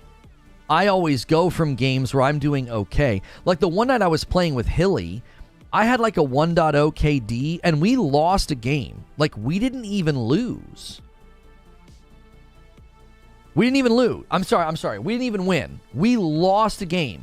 So we didn't even win, and the very next game, it was unbelievable. The people on the other side were 3.0s and 5.0s, and they just stomped the dickens out of us. And I was like, oh, okay. I'm telling you, there's a threshold in skill-based matchmaking that where if you go over, when did you play Modern Warfare? Stop spamming, bro. You can't play Modern Warfare 3 early access for an hour and a half. You know, ask your question once and see if you get an answer. There's a threshold in the player pool, and as soon as you ascend above that player pool, that threshold, they catapult you. It's why it feels like whiplash. You're like, man, I had 2 pretty fun games, you know. All I'm hearing is skill issue. I always love that dismissive non-response that you think is a response. Everybody thinks that's a response. Like, sounds like a skill issue. Really? So if it's a skill issue in me, why is it not a skill issue in the really bad players? Like, logically, what you're saying is nonsensical. If it's a skill issue in me, doesn't that then therefore mean we don't need skill-based matchmaking? Can't you just take that blanketed, kind of thoughtless statement and say it to everybody? You don't need skill-based matchmaking. Sounds like a skill issue. Just get better, dude. Right? You're getting stomped by people who are getting like 1.0 KDs, so just get better. Am I wrong? You are wrong. Because if it's just a skill issue in me, and I acknowledge that, and I say, oh, you're right, I should just get better, well, then it sounds like they should just turn skill-based matchmaking off. Anybody that complains about the absence of skill-based matchmaking, just tell them it's a skill issue. Just tell them to get better. It doesn't make any sense. Like, why do I have to get better, but they don't? Like, I'm a 1.0 KD player. I'm a slightly above average player. Why do I have to get better? What about the player base that you're protecting? Why don't they have to get better? Why aren't they told to get good? I don't understand it at all. Why do players with half my KD constantly tell me that I need to get good? I don't understand that. The people that defend skill-based matchmaking are the ones that need to be protected by it. They should take their own advice. That's why the discussion never makes any sense to me. It's like everybody's pushback against skill-based matchmaking, getting taken out of the game. It's always advice they should take themselves. Sounds like you just want to stomp noobs. You should just get good. Take your own advice and get good, and then we don't need skill-based matchmaking. They need to improve the skill matching, not remove them. Generally speaking, I have always thought the solution is ranked and unranked. That's always the solution, ranked and unranked. If you want to go into ranked and you want to be pitted against people at your skill level and grind and have incentive to grind, you know what you're signing up for when you go into that player pool. And if you go into unranked, it's just whatever is the fastest connection in your region. You just get matched against people. Now, unranked means I might go against somebody who's 10 times better than me. But it also might mean I go up against somebody who just doesn't even know how to shoot. It's just a free-for-all. You're just going to get a bunch of randoms. Charles Hawk with the $5 super chat. I have over 1,000 hours in Warzone 2 with a 1.9 KD and a 1.9 KD in multiplayer. I can tell when skill-based matchmaking is ramped up within the first 10 seconds of the match. You guys, it's a skill issue. It doesn't matter if you had one good game and get pitted against pros. I'm sure the ponies, not referring to real Sony gamers, will nitpick and find everything wrong with MW3 because Microsoft owns it now. Maybe people are nitpicking Modern Warfare 3 because it was planned to be DLC for Modern Warfare 2 and it looks like a pretty thin offering for $70. Maybe those criticisms are valid. Maybe the fact that Modern Warfare 2 came with 17 missions and this one's only coming with 7 traditional missions and 7 open combat missions. There are legitimate concerns and criticisms, and you know what's going to happen? That's exactly what's going to happen, is it's going to become a tribalistic issue, and a lot of the hardcore fans are going to either overly criticize it because they hate Xbox, or they're going to overly defend it because they love Xbox. And the conversation's going to get lost. We're not going to be able to have a good conversation about the fact that Modern Warfare 3 looks incredibly different and lower in quality compared to the last offering.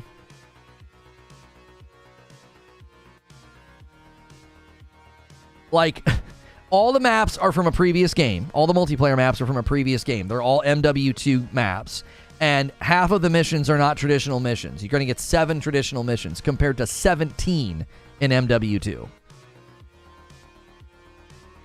Doc says, if you have to multi-stream, that's because you're not good enough for one platform. Ninja replies, says the guy who can't stream on the biggest streaming platform at the moment.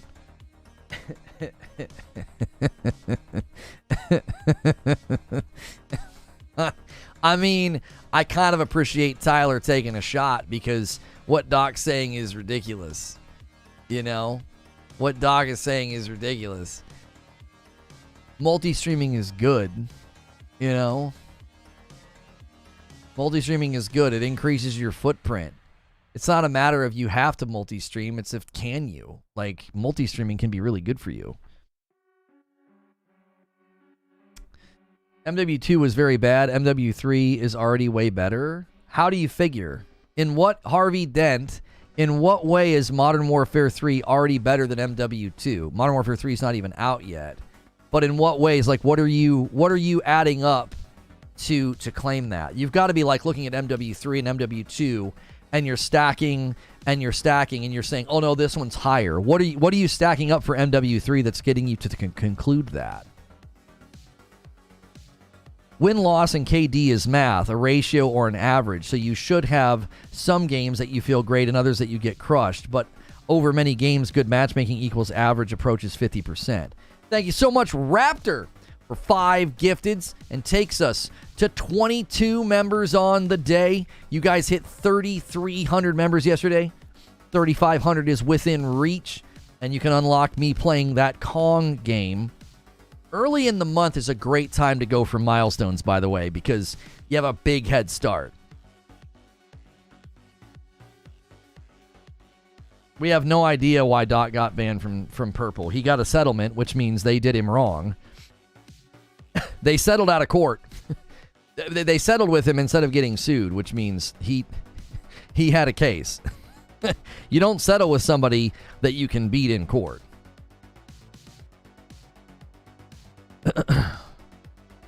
Slide cancel. Movement, gun control. Okay. I understand where you're coming from, Harvey. So, Harvey, I can't disagree with what you're saying because you value things that I don't really value. So what you're doing is you're saying they fixed the movement and the gun control in multiplayer. It's already better. I understand your position. And I think if you get Modern Warfare 3 and you feel like all those things are better and you have a great time, man, I'm happy for you. But as a $70 full launch game, I expect more than them to improve things. Like, that sounds like a patch to me. Stone Spire with a gifted member. Thank you so much, Stone Spire, in here, so faithful and so generous, hitting those singles all day long. Appreciate you, do. Hey, can you shout out me? Yes. Guys, make sure and say hello to me. We want to shout out me. Me is such a great person. That's what all of us COD players have wanted since they changed it in MW2. So, Harvey, you think you should have to pay $70 for them to fix movement and gun control? You're basically buying a patch. You're buying a patch and a map pack at that point. You're buying a Modern Warfare 2 remastered map pack and a frickin' patch. I am not at all trying to diminish your opinion. I think your opinion's fine. I'm talking about the fact that this is a fully priced game. It's $70, brother. You know? Like, they busted the game up in your mind. No, I agree. It should be 30. Okay, see? See, I can appreciate that. I can appreciate something that's like, yeah, I'm happy they're doing all this stuff, but at least you've got the open eyes to say, this doesn't seem like it should be $70. $5 from Severin Evans says, MW3 is better for me personally because I am biased and it has my favorite maps of the past. My favorite weapons of the past, also the new Zombies mode. Thank you so much, Severin, for the 5 spot. I said, wouldn't it be funny if Zombies ends up being the best part of MW3? Wouldn't that be funny if it ends up being the best part? Because they're throwing so much talent at it. Treyarch, Sledgehammer, and High Moon Studios all worked on Zombies. That's a lot of talent. Speaking of talent, Talents860 with a $5 super chat tip says, they added back what they should have never took out in the first place. It sucks, but I am addicted. I'm an addicted COD fan. Thank you so much. Guys, make sure you're smashing the like button. If you're enjoying the conversation, hit subscribe so you can join in. We could easily set our sights on 400 likes. We will be jumping into the campaign in an hour and 20 minutes. We were going to rewatch all the cinematics, but the problem is Modern Warfare 2 is such a new game, nobody really seems to be interested in watching the cinematics. We did that with the original, the Modern Warfare reboot when MW2 came out, but the Modern Warfare reboot was like 3 years old at that point, so it was like refreshing everybody's mind. Everybody played the MW2 campaign a year ago, so it wasn't really needed. So we may watch a 26-minute supercut of all the cutscenes from the seasons and the raids just to get caught up. I don't know. It depends on how the conversation's going. Did my gifted subs not come through? Let me check J. Christ. I'm not seeing them. Let me check on the back end here. I don't see them. Let me check my dashboard. No, currently 23 on dashboard. My count's right. It must have timed out on you. You'll have to try again. All the major COD studios worked on this game. If they fumble it, I don't know what they'll do to recover, says Raptor. High Moon Studio did good work on Destiny. They're throwing a lot of talent at Zombies. I wouldn't be surprised if Zombies is one of the shining jewels of MW3. I think the campaign, campaign's going to end up being the weakest part. The coffee link is reforgeroast.com. If you are a coffee drinker and you've never tried coffee with balanced acidity, you should try Reforge Roast. Both our dark roast and our light roast feature balanced acidity, and what that means is there's no bitterness. Very smooth. People drink it black, they drink it with creamer, they drink it cold brew. It is very, very drinkable. So try it out. A lot of people try it for the first time and they end up getting hooked. Can't wait to see Verdansk back.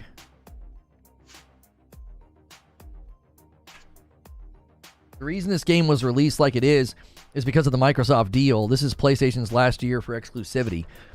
I actually, Taylor, I don't know if that theory holds water with me. I don't think this has anything to do with Microsoft. I don't think this has anything to do with PlayStation. My theory is that Call of Duty learned some things from Spec Ops and DMZ. So, let me weave this theory together.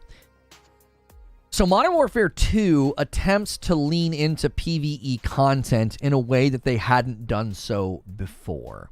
And they did Spec Ops, which was established large areas that they would drop you into, and you had objectives you could do, but it wasn't like this curated mission with cutscenes and all this stuff, right? It was more of generic sort of things for you to do in a big open space, right? DMZ similarly dropped you into a very large open space and had very generic things for you to do, objectives, sort of like bounties that you had to do on the map, okay? Now, I believe Ryan with a gifted member. Thank you so much, Ryan, getting us a little bit closer to the first 25 of the day. Every 25, I give 5 back to the community. Thank you so much. Now, I believe that content taught them something. It taught them that we can make PvE content a lot faster if we use established spaces and put very generic objectives on them. So here in walks Modern Warfare 3. And Modern Warfare 3 is doing nothing with Ryan walks it all the way to 25. Thank you so much. There it is. I owe you guys 5 members already. So they walk in the room and Modern Warfare 3 has no Spec Ops, no raids. They're not doing any updates to the DMZ. And what do? They tell us they're introducing open combat missions and that half of the campaign will be open combat missions. Are you tracking with what I'm arguing here? They essentially took what they learned with Spec Ops, raids, and the DMZ and said, we can pad out a campaign with this style of content. Did you seriously have to download 213 gig to play this slop? No, that's if you download everything. That's not true. I did not download 213 gig to play MW3 campaign. I think I downloaded like 90 gig or something. And there it is. The Agents of Chaos Raptor pushes us past the goal. Thank you so much for doing that. The next milestone being 50. Thank you so much for doing that, Raptor. You're the best. Let me give you guys a total member count on the day. 3295. Slipped a bit. We've slipped a bit. We're still at basically 3,300. Thank you guys so much. Rob Stell says, how's it going? Looking forward to checking out the MW3 campaign. I'll be doing that today. Good to see you. It's 245 gig total. If you download literally everything, yes. I just downloaded the MW3 campaign, and it was not that big. I went in, and I could check. It was going to download the MW2 campaign, the MW2 DLCs. It was going to, not DLCs. It was like a bunch of different things. It was like 4 checkboxes for MW2 that I unchecked, and it just installed the MW3 stuff. And it was not, I think it was 89 gig was the download. I think people are running with that headline because it's getting people to click. Like there's articles and YouTubers like, oh my gosh, look at all you need. Yeah, if you download literally everything, you don't need a lot of that stuff anymore. What are you downloading MW2 for? So, yeah, if you're trying to jump in to the Modern Warfare 3 campaign today with early access, you can just download that. You don't have to download the other things.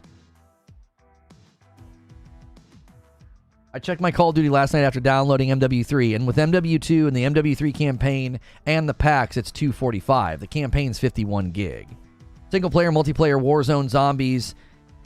Oh yeah, Warzone. Yeah, Warzone. It'll download that as well if you let it. You don't need that if you're just trying to play the campaign.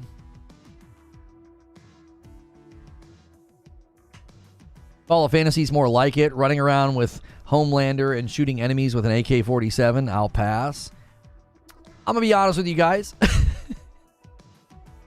When I booted up the game last night to get everything ready, and it had like the haunted, like Halloween commercial, I was like, what has this game become? It felt so Fortnite-ified. Like spawns running around killing people, and there's ghosts and goblins, and it's like, and I'm like, what the hell? I was like, what's going on here? It was so Fortnite-ified. I get that it probably works and people like it and have fun, but it felt very much like, it made me feel like an old man. I was like, what is this? Like, get off my lawn. Like, why does everything look like this? I'm a completionist, Lono, trust me. I need all those things downloaded at all times. Has COD always been cross-gen, or has there been current next-gen only game? Oh, eventually they leave behind old gen. It takes a long time, though. It's going to take a long time for Call of Duty to leave behind old gen because of the PlayStation 4 saturation. Like, 50% of the people who buy Call of Duty buy it on PlayStation, and with like I don't even know what the count is. 114 million PlayStation 4s. I don't even know what the count is anymore. Over 100 million PlayStation 4s in circulation. That makes it extremely hard to leave behind old gen, because there's tons of people right now buying MW3 and they're buying it on a PlayStation 4 and they're going to play on a PlayStation 4. I had fun with the haunted event and I only play Warzone because of my kids. Yeah, I'll admit, bro sexy, it looked fun. It just didn't feel like Call of Duty. I was like, what is going on? What is happening? COD's not ruined. It's the same it is every year and going to generate the same sales they do every time it drops. Cristiano, I don't agree with that. I don't, because Vanguard did well, but it wasn't as good as other releases with respect to commercial sales. You know, people already started jailbreaking PS5, so it won't change much. I'm not sure what you mean. What country do you live? I live in the United States. So thank you so much for being here and asking. Yeah, I live in the United States. They for sure jumped the shark in COD, says Nova Hands. Some of the skins people run around with are absurd and distracting to the experience. I'm not against customization, but it's a bit crazy for COD. The MW3 bundle may be the catalyst of leaving behind PlayStation 4, Eugene, you think? Maybe.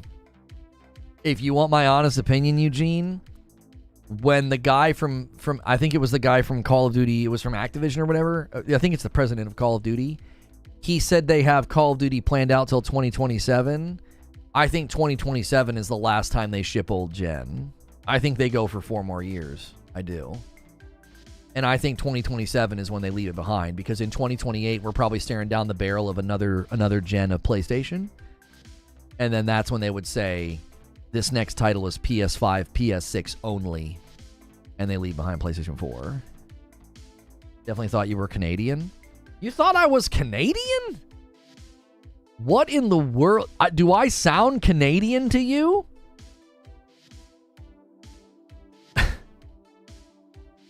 It leaked this week at Bungo. It's just blank. That seems a little long. It does seem long, Eugene, but you have to consider, how long is it going to take for 100+ million consumers to filter over? I don't know. When you saturate that well with PlayStation 4, you think they'll stay on old gen that long? Yeah, and I'll tell you why. It's so easy for them to strip out all the features.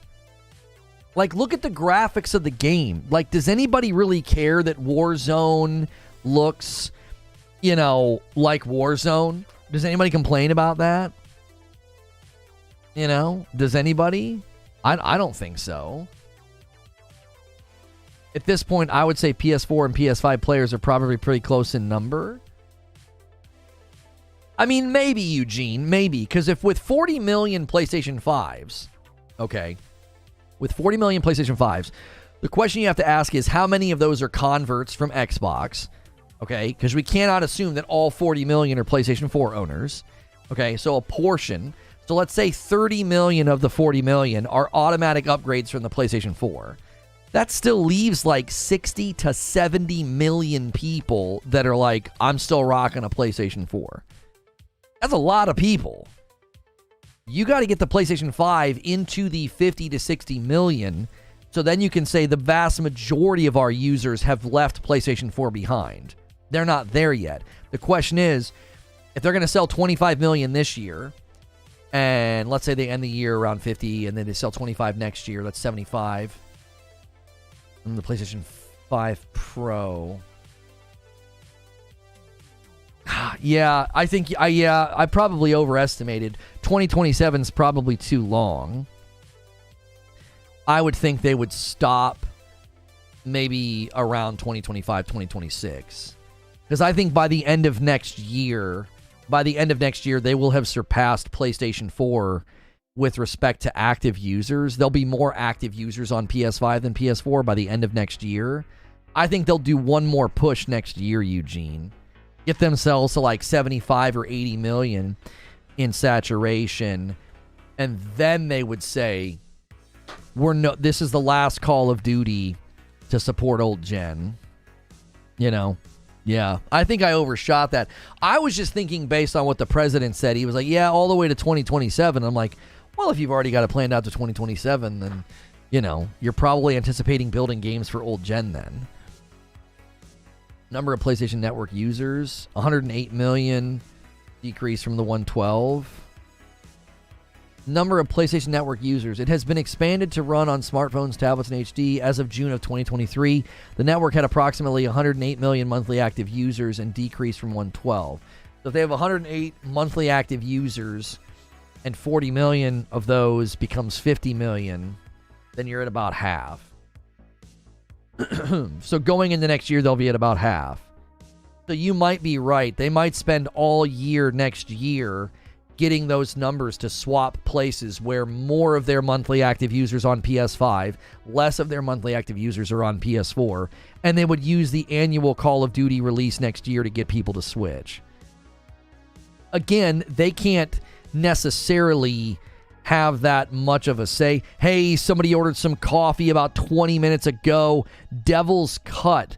Thank you so much, Devil's Cut, for buying what did you order here? Let's see. 3 bags of light roast. Thank you so much, Devil's Cut, for ordering some light roast. Thank you to all the new subscribers today. We appreciate you very, very much. Thanks for smashing like.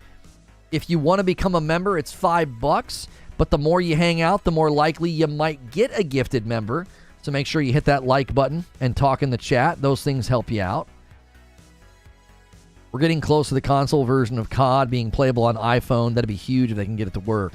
By March of 2024, PlayStation 5 will be 55 million, pushing 60. And if they can end that year, Eugene, and get to 75 mil, then you might be right that this is the last cross-gen COD. Although, again, it's up to Activision, in Activision's under Xbox. You know, so the question would be, how long does Microsoft want to do it more than what's good for PlayStation? The MW3 bundle will be massive. It'll certainly put jet fuel in the tank, for sure. For sure. I'm not. What are you showing me here? Butters, 3 years. What are you saying? It took 3 years for them to hop and leave behind. So they did Black Ops 2, Ghost, Advanced Warfare. So 1, 2, 3 years, and then 2015 hits, and they no. Oh, I see what you're saying. When the Xbox One hit, they went 1, 2, 3 years of cross-gen and stopped. I see what you're saying. I see. Okay. So that would make this year the last year if they do it the same as last time. Okay, I understand. Okay, yeah, I mean, that makes sense. I think I overestimated, thinking that they had plans out to 2027 and they would just keep building for the old gen. Because especially with Warzone, it's like, my gosh, if they keep this engine, then they can just continue doing what they're doing and sell to just such a massive amount of people. You know, and PlayStation's not really a part of the marketing equation anymore. You know? Zinthos gifts a member. Thank you so much. Speaking of gifted members, Zinthos slams one home to 27. I owe you guys 5 gifted members. I will do that when we jump into the campaign. It'll be a second stream. You guys can maximize how many gifted members I owe by driving that number in this stream. Fen says, you're talking about them leaving behind PS4 in 4 years, and the PS5 is going to essentially be last gen at that point. Yeah, I said, I just think I overestimated, because in my mind, I was thinking if they have plans that far out, and unless they do significant upgrades to the engine, why would they not be able to just create a version that can run on old gen? I'm just thinking about maximizing sales. Force Gaming says, no joke, I genuinely can't wait for this to launch. The entire saga of the day before has been so entertaining. I have to know how it ends. Even if the game is mediocre and full of bugs, I consider that a success under the circumstances. Oh, man. That's funny.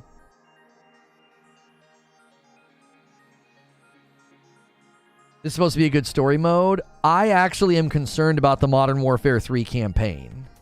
I am. My concern about the Modern Warfare 3 campaign is that you're only getting 7 traditional missions, and then you're going to get 7 open combat missions. And Modern Warfare 2 had 17 missions. Modern Warfare had 14 missions. So this thing's coming in at half of what we got in the previous 2 games. Half of that. You're going to get 7 traditional missions. I think the 7 open combat missions are going to be pretty mediocre. I think they're going to drop you into existing open spaces. You're going to have very basic objectives. And I think they're overselling it as part of the problem. Every time I read about the open combat missions, I'm like, you're really overselling this. Unparalleled freedom. I'm like, oh, here we go again. What'd y'all do? You know, read the marketing for another game and think, hey, that's a good word to use.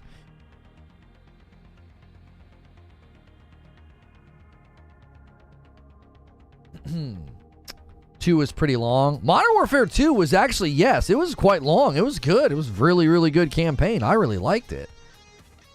You know? Outside of some small technical things that aren't possible on last gen, they have to make Series S work. So there would be 1 or 2 more cross-gen titles. That's another thing to consider, Eugene, is that if you're making Call of Duty work on a Series S, where's the harm in making it work on the previous gen? You know, a lot of those games end up running very similarly to the Series S. You know, if you look at some of the games on Xbox One X comparatively, or the PS4 Pro, a lot of those games run very similarly, you know, because they have to turn so much off. You're not seeing vast differences between the two.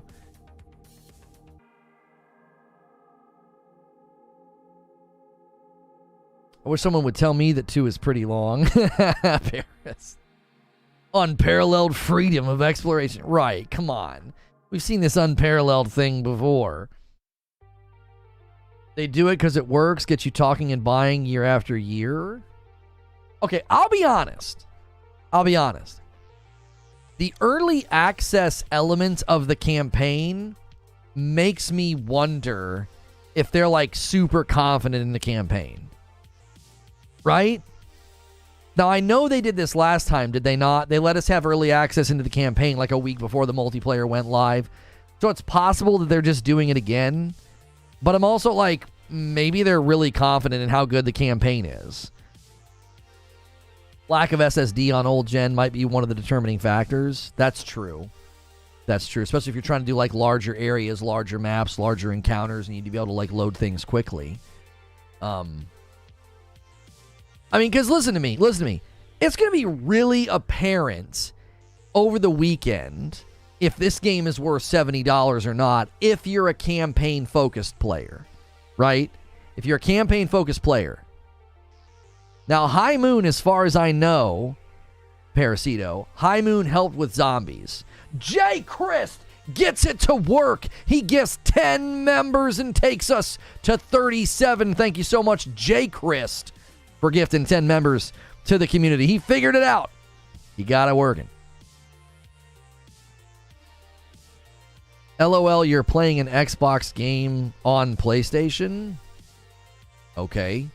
Is that supposed to be a problem? What's the matter with that? Why would anybody care? Is that going to hurt me? I think they just use it as a way to get folks to play the story because they know their audience wants to jump into PvP as soon as the game drops. I think that's probably true, Sven. I do. But I also think if you're on the fence with the game's campaign, you can sit back and watch and see if it's any good. You know what I mean? I wonder how the open world campaign is going to work. Well, they went into detail about that in a blog post, and to me it sounds like DMZ and Spec Ops had a baby because they're taking you to locations that you've already been to. So the dam from Verdansk, right? So Verdansk is gonna, you know, the dam from Verdansk, you're gonna drop in, you're gonna have a handful of objectives to do, and you can do them in any order that you want, right? And my thought on that is that's not going to feel like a traditional Call of Duty mission, because traditional Call of Duty missions are like highly curated with cutscenes and a lot of... Think about how they set up encounters in those missions. Think about what you do.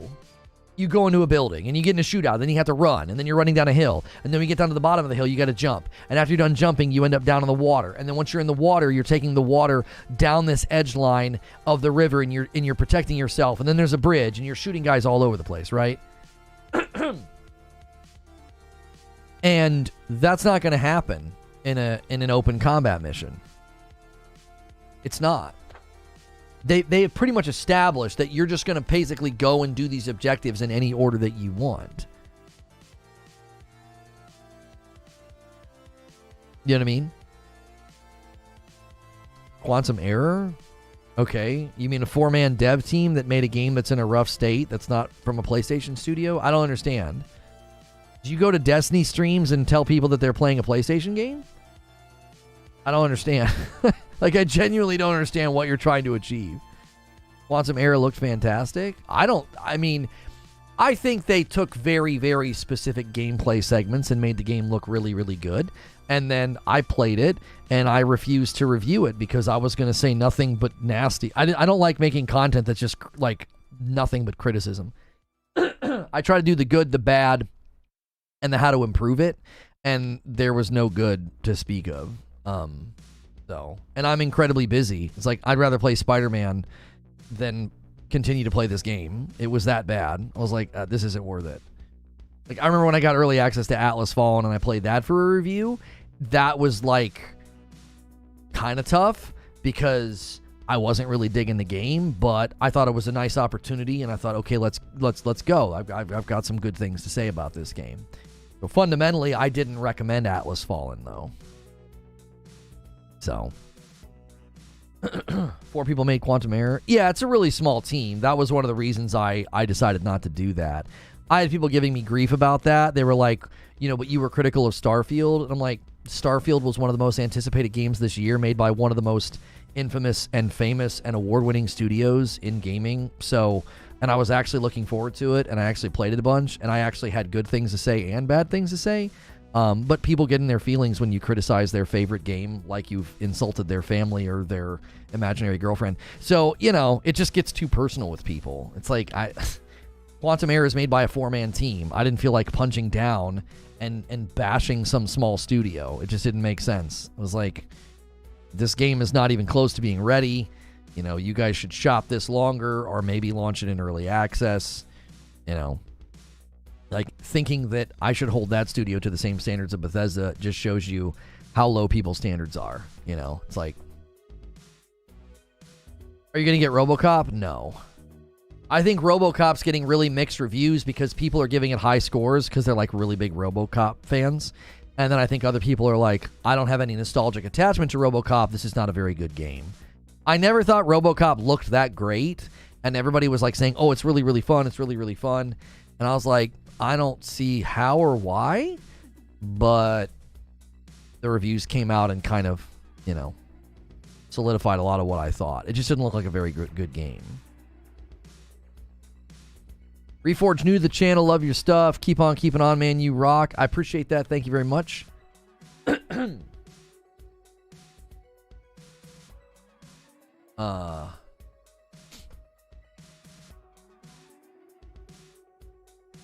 BlizzCon tomorrow. Wouldn't you be doing the community a service if you were to review it? Generally speaking, when everybody is going to be making a negative review, I don't see the point. Do you know what I'm saying? Also, I don't owe the community, like, my time, if that makes sense. Like, the time it would have taken me to play that game, record B-roll, and review it, it's like, sorry, man, I have to do what I think is in my best interest, and that was not in my best interest, you know? That would have been a lot of time dedicated to a video and a game that's not that popular, and most people don't know about it, and I would have considered it a nice gesture to put together a nice review for them if I could do it, but when I can't do that, I was like, this video would serve no purpose. All I'm going to do is bash a game that is not super well known, and the time that goes into it is going to be disproportionate to what I get out of it. Like, that's just something content creators have to do. You have only so much time, and you have to give things time that you think are going to be good return. You can't be like, I'm gonna, like, as an example, there's tons of indie games that I'm super interested in, and tons of indie games I have on, like, a wish list on Steam. And every time Steam emails me and says, hey, this game is now available, I always feel like, man, I wish I was like a big enough content creator that I could just play those games and show them off and celebrate them. But the time that I would dedicate to that would take away from other things I could be doing. Does that make sense? You know what I'm saying? I would imagine that if it's like that in any business, that I think people just get like really doe-eyed and sentimental. They can't believe that content creators do things based off what's good for the channel. People don't understand. People don't understand why you would do that, and they criticize from the sidelines. You know what I'm saying? The can't do it's have a lot to say about the people that can, typically.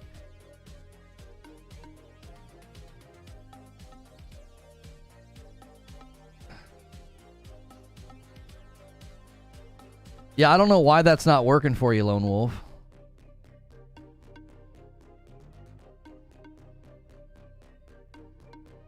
What time does early access start? In 50 minutes. It's amazing how people consider fun and good the same metric such as common mistake lately. I'm not sure what you mean.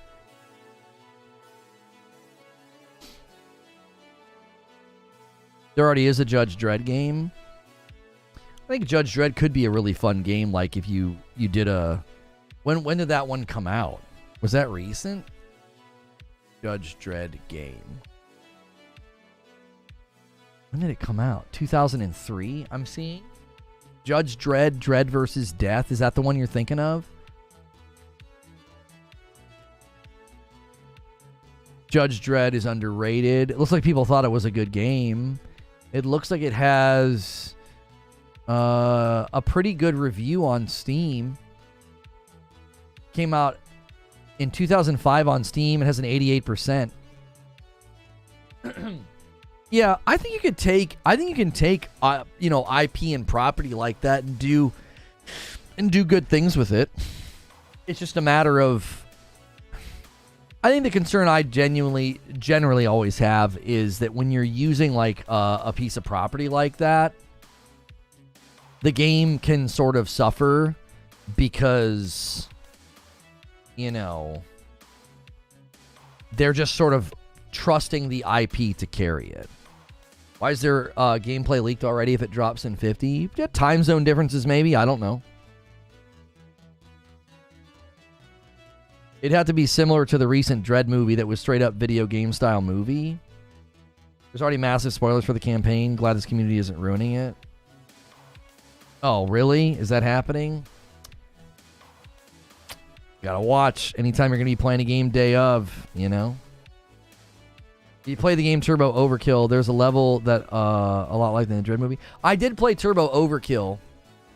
There was a time where we were doing first looks at games, and I had a channel called Reforge First Look, and the time and the energy that we had to put into those videos, it just wasn't worth it. Like, I'm not known for that, and first looks at video games are, I think, helpful, but when you're always having to do it a couple of days after the game has launched, you're just so behind. Like, everybody's already uploaded their early access footage. So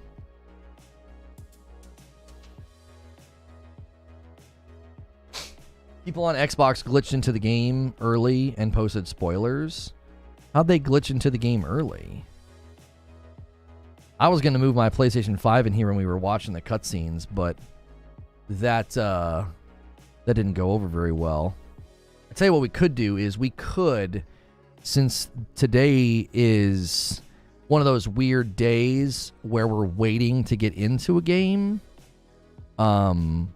we could watch the 26 minutes of seasons 1 through 6 as well as the raids. And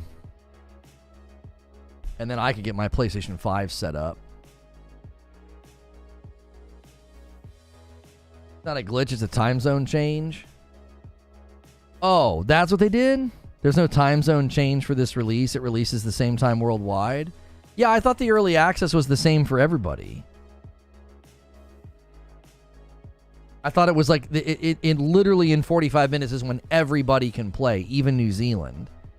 I initially said New Zealand, but then I was like, wait a minute, I think everybody can play at the exact same time. It's literally a countdown in the game when you boot it up. Vector Gent saying it worked for me. I don't understand. If it was if New Zealand got to play it early, then wouldn't this have been available at midnight Eastern? Is this releasing in 45 minutes?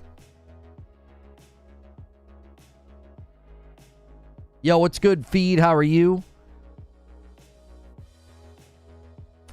All right, here's what we're gonna do. I'm gonna load up this 26-minute video. Do me a favor, guys, and smash the like button. This is all of the cutscenes from the seasons and the raids. If you didn't see all these cutscenes, this will be, you know, loosely tied to everything in Modern Warfare 3. We were gonna watch like the hour-and-a-half supercut of all the cutscenes from Modern Warfare 2, but it quickly was proving itself to be a wasted effort. People were just leaving because it's too new. When we did it with Modern Warfare into Modern Warfare 2, it had been like 3 years, and it's only been a year since MW2 dropped. But if you haven't been keeping up with the raids and the seasons, these cutscenes will be helpful to you. It'll also give me an opportunity to get my PlayStation 5 set up in here, because that's what we thought we were going to be doing. So let me pause my music and get this going here. All right, I'll be right back.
For warriors, there's only one way.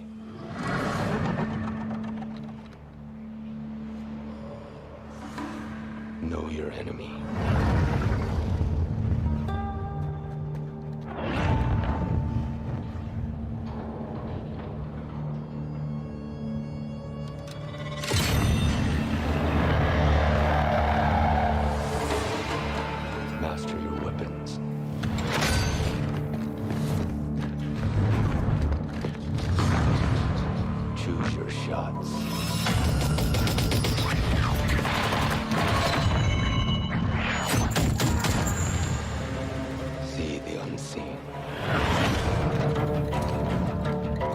I don't think this stuff is related at all. This is just like the seasonal stuff. The seasonal stuff does not seem tied in to the story one bit. The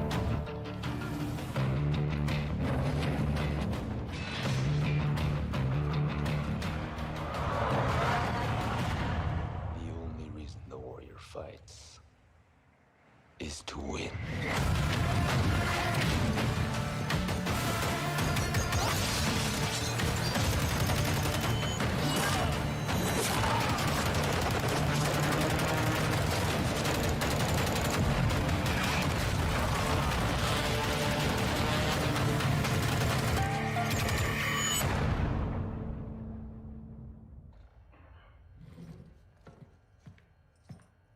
It's not story tied? I thought some of these trailers were story tied.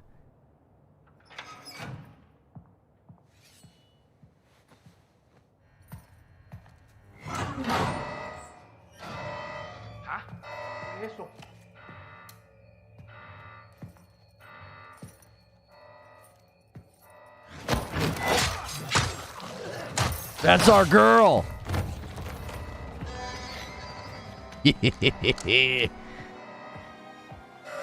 Valeria is no joke, dude.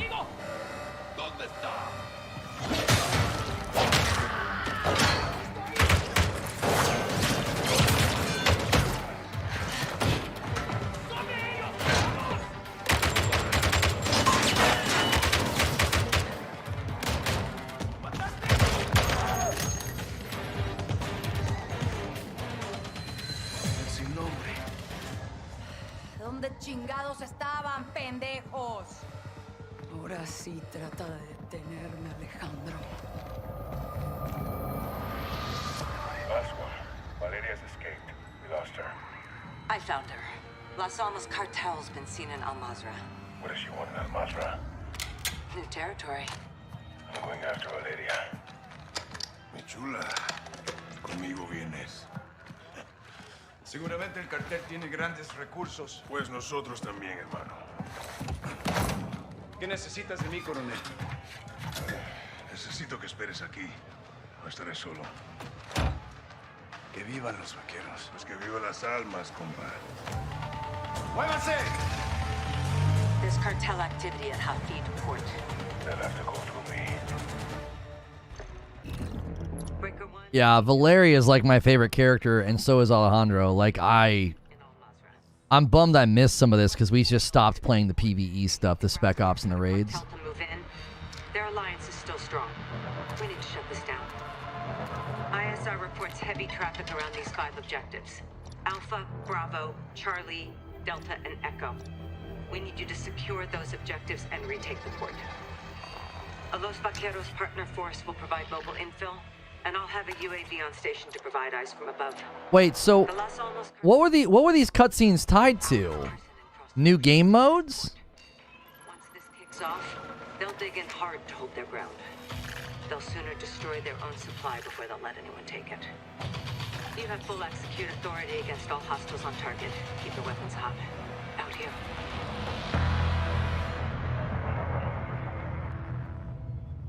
Victor 3 to Watcher 1. We're ready. Copy that. Breaker 1, comms check. Watcher 1 to Breaker. UAVs on station. Objectives and enemies are marked on your attack map. Let's get this port out of cartel hands. Some of these cutscenes were literally just operator skin promos. I mean, it's pretty significant that Valeria gets out, though. Real estate magnate tasked a private security force to protect the city and prevent an attack. They set up perimeters and cordoned off areas for the safety of the civilians. Many have been evacuated, and others have chosen to leave. Questions about the intentions of the security force are being answered before our eyes. Enemy soldiers have been seen within the city limits. There is something very wrong in Vandal.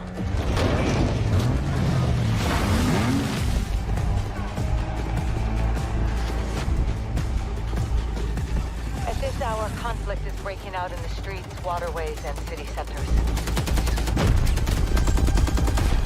We need soldiers on the ground to resecure the area and prevent the collapse of Vandal. This looks like a war. We need you in it.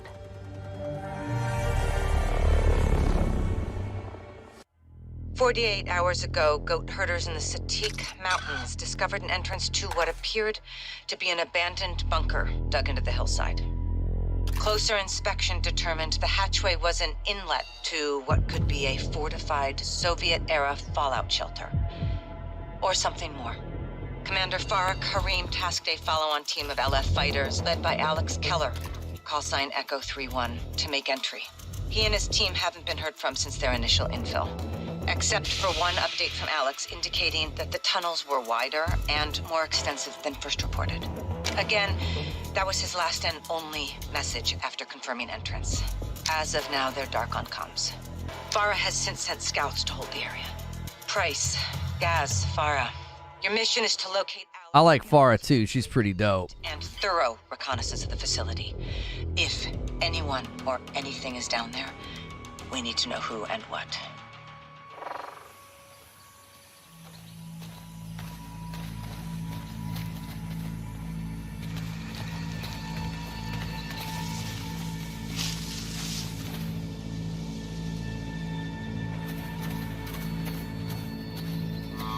We close? No. We're here. Same point.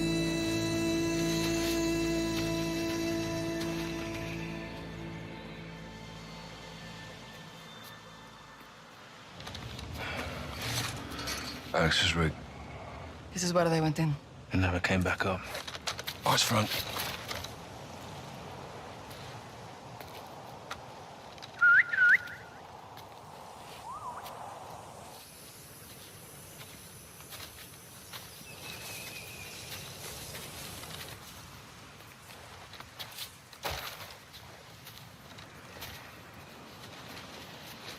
يا قائدة في أي حركة؟ ما في شيء. تمام خليكي هون تأكدي ما حدا يلحقنا. حاضر سيدتي. Captain, Gaz, check those ropes. We're going in. Good to go. Solid. If you don't hear from me, don't come looking. Keep your posts. Malika, you're in charge. Yes, Commander Karim. Let's go. After you, Sergeant. As well. We're heading in now. Copy, John. Keep me posted. Farah, take care of them. Always do, Laswell.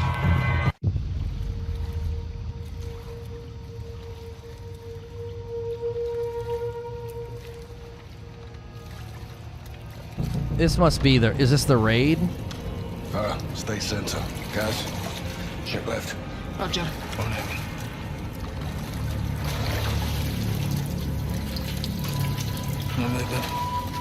Same.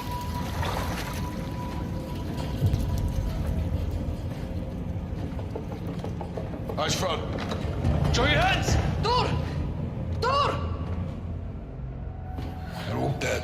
Yeah, this is the raid. I loved the campaign. I just... We shifted to other coverage when the raid came out.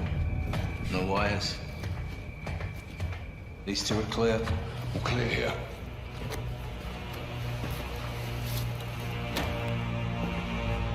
These are my soldiers. This is Arif. He volunteered to go in with Alex. Then where the hell's Alex? Echo 3-1, this is Kilo Actual. How copy? Echo 3-1, do you read? Watcher, this is Bravo in a blind radio check. Laswell, are you getting this? Kate? We're too deep. No signals. Concrete and metal. Can't send or receive. Yeah, it's a silo, all right. Found power. Lights up.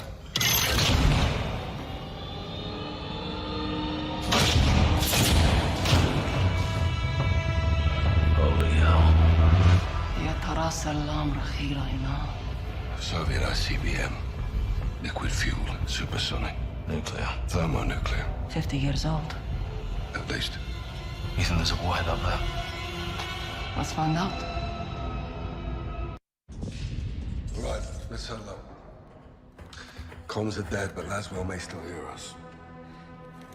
Watcher 1, this is Kilo Actual with Bravo in the blind. We've located a missile silo and an ICBM on the platform. We encountered multiple AQ. Believe the tunnels are cleared to this position. To get here, we cracked multiple doors and terminals. Portions of the facility are flooded. We work together, sharing limited resources to push on.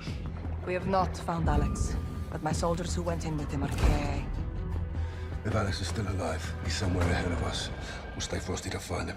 We expect more contact and obstacles to sort moving forward. Our team will ascend to the top of the silo and see if the warhead is still on the missile. Kilo Actual and Bravo, out here. Let's move.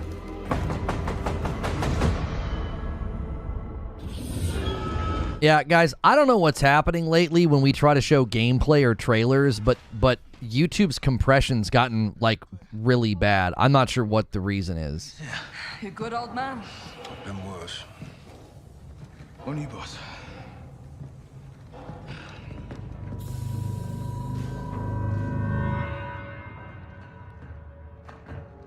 Look. AQ. Who shut down? Who the hell hit him? Someone trying to stop them from doing this. Fucking hell. Alcatala got the warhead. Recently. Very. It's Alex. I've got 3-1. There's a lot of steel between us and you, mate. Button, left side. Eyes on. Done.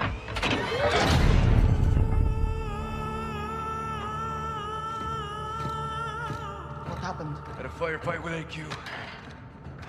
They killed the Reef and the others. We know. Rahmel Rahon. Captain. Sergeant. Told you you'd have friends nearby. Man of Steel. Titanium. Bulletproof. For the knee down, anyway. How are you still alive? Their commander. He spared me. Why? He had a message. Wanted me to deliver it personally. To you. To me? Who is this commander? Farah. You're not gonna like this. Alex. Who? Your brother. Adir. Adir is in jail. Not anymore. He wants a truce. Wants to work with you. Work with us. To do what? To kill Russians. With their own weapons. The warhead. That's Adir. He wants us to join him. Or turn back. That's the message.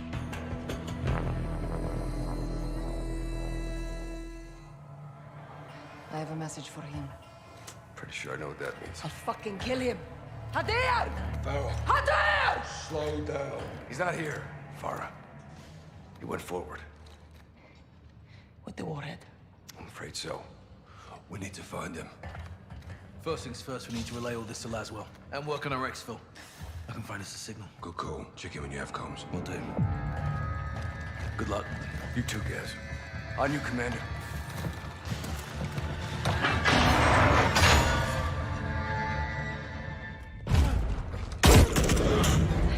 He's down! We clear? Negative. Room's weak. High-speed fuse. Charges on the walls. We gotta move. It's locked. Adir! Fire! Check fire!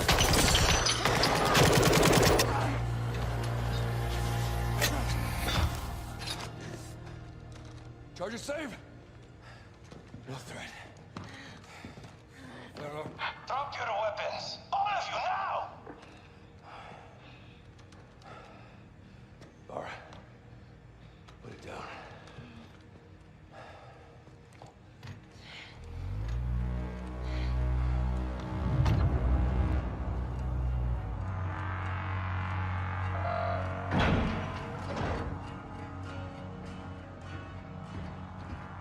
شكرا أختي.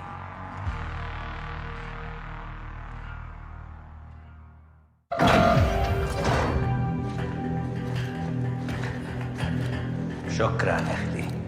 لا تستعمل هالكلمة معي. خليكم هون لا توصوا.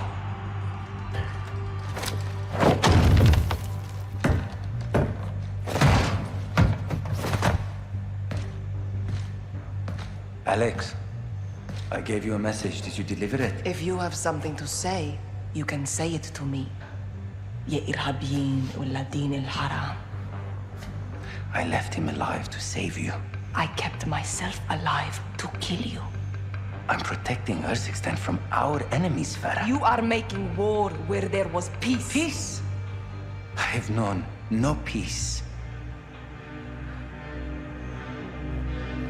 You let them give me to the Russians. You betrayed me, Captain. You betray yourself. And still, I stand here unarmed. You've been trying to kill us at every turn. My men are here to prevent failure. If you were dead, I would mourn.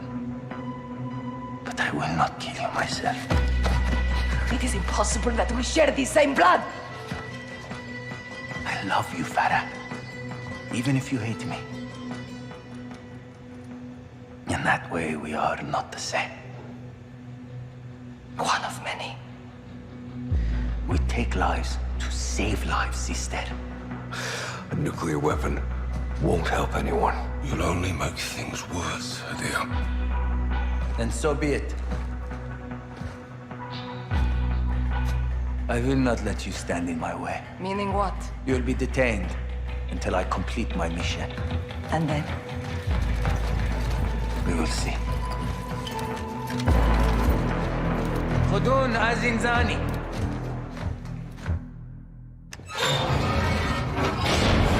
Show me your hands.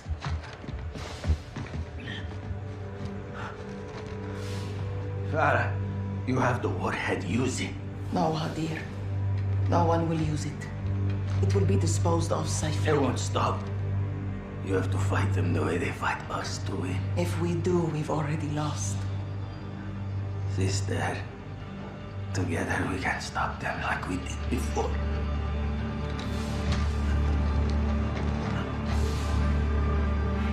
Believe me, I will. My way. With those I trust. Listen to me, Farah. They are coming. Urzikstan is in danger. Who is coming, Hadir? Mama and Baba would be proud. Keep them here. Keep this clear. How dare you? They have nothing to do with this. Hadir, give us a name. The real Russians. Who? Who? Hadir? He's gone.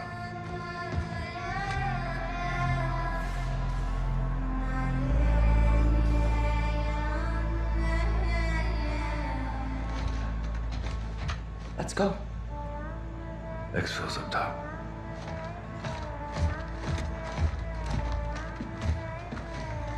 All stations. See what I'm saying, dude? The stories are so good, man. They do such a good job with the stories.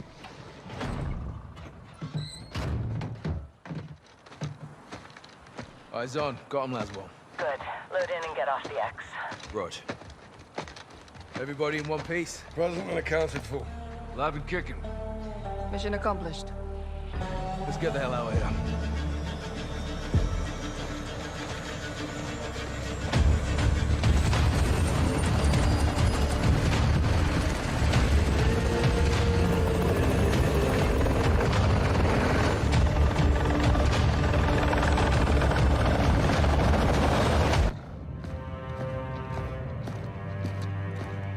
Commander Kareem.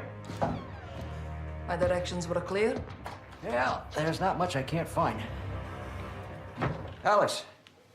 Shadow himself. Welcome, Graves. Heard you died in a tank in South America. What? Well, I wasn't in that tank. Driving it remote. What else you heard? We're fighting our own battles here. We have no time for rumors. Farah, I have always liked your style. Respect. You've been helpful to our cause. You can thank General Shepard for that. Been a minute since we heard from the General. Well, he's been, occupied. War is everywhere. Ain't that the truth? Battle plans. Al-Masra. Russians are in country. Yeah, Coney Group. Right in your backyard. What do you propose? Striking while the iron's hot. Before they move into Kazakhstan. We combine forces. Send Coney packing back to Moscow.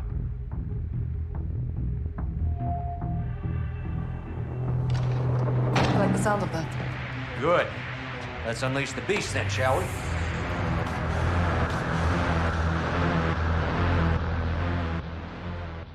All Shadows, this is Gold Eagle Actual. Welcome to Operation Rogue Arsenal. Russian paramilitary known as the Coney Group are manufacturing and stockpiling chemical weapons posing a direct threat to global security. Your tasking is to destroy their facility and secure the chemical weapons cache. Your commander on this op is Philip Graves. Call sign Shadow 01. If you want to get shit done, he's the man you want in charge. 01, you have the con. Thank you, General. This is an airborne to ground assault on the Coney-occupied Zaya Observatory. Yo, thank you, Crybaby, for the $20 tip. Hard for me to catch live since I'm at work so much, but glad to see you're doing well and building a strong community. Keeping your head up after all you've had to go through. Keep up the good work. Thank you so much. Intel reports a subterranean level is currently hiding an arsenal of chemical munitions big enough to take out the Middle East and Europe. Our primary objective is to keep that from happening. We're going to do that in 4 phases. The first of which will be to infill from the air. The target's currently defended by active SAM sites. Our planes will be taking direct fire, so expect a bumpy ride. From the offset LZs, all Shadows will mobilize to your first objective, one of 8 enemy missile launchers located around the perimeter of the observatory. You will take over your assigned launcher and on my mark, initiate a focused fire attack, destroying Zaya and blasting ourselves one colossal entry point into that underground complex. Once inside, you will locate the chemicals, collect as many canisters as you can, and double time to an extract point, where you will exfil your cargo and yourselves. This will not be a walk in the park, but high risk is high reward. I'll be with you on comms. Now, are we good to get some? Yeah. Say we good to get some? Yeah. All right, let's get locked and loaded.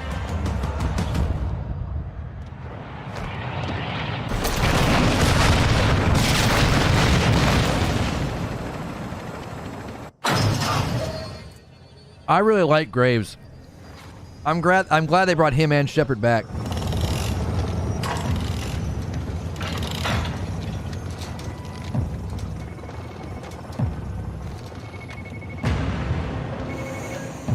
Да.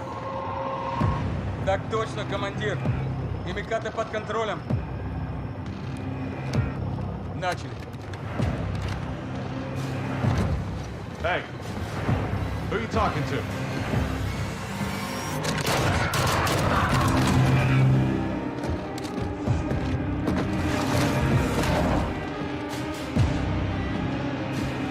Все чисто. Командир Макаров, враги ликвидированы.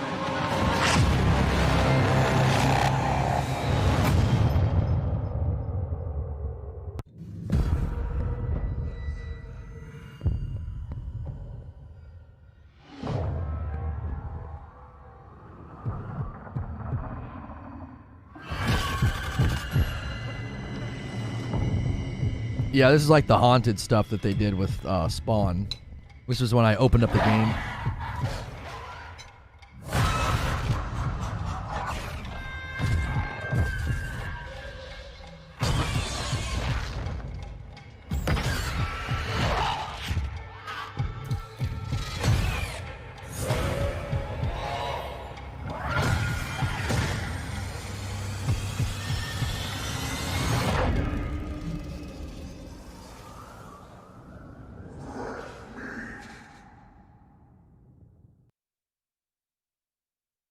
Okay. That's it. Let me get my PlayStation turned on. And we'll get into the game. And we'll kind of wait the countdown.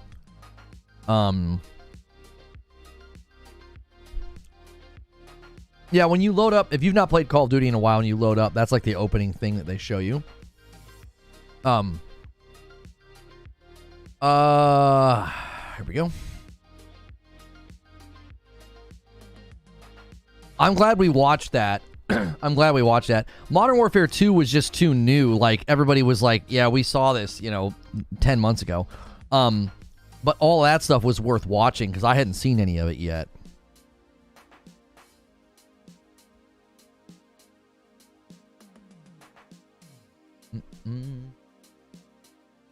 How much time is left? Yeah, 17 minutes. I gotta schedule the next stream, actually, now that I'm thinking about it.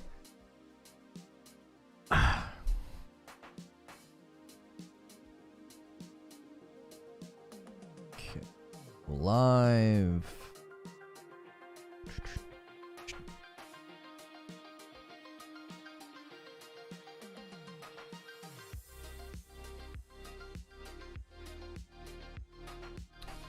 Okay.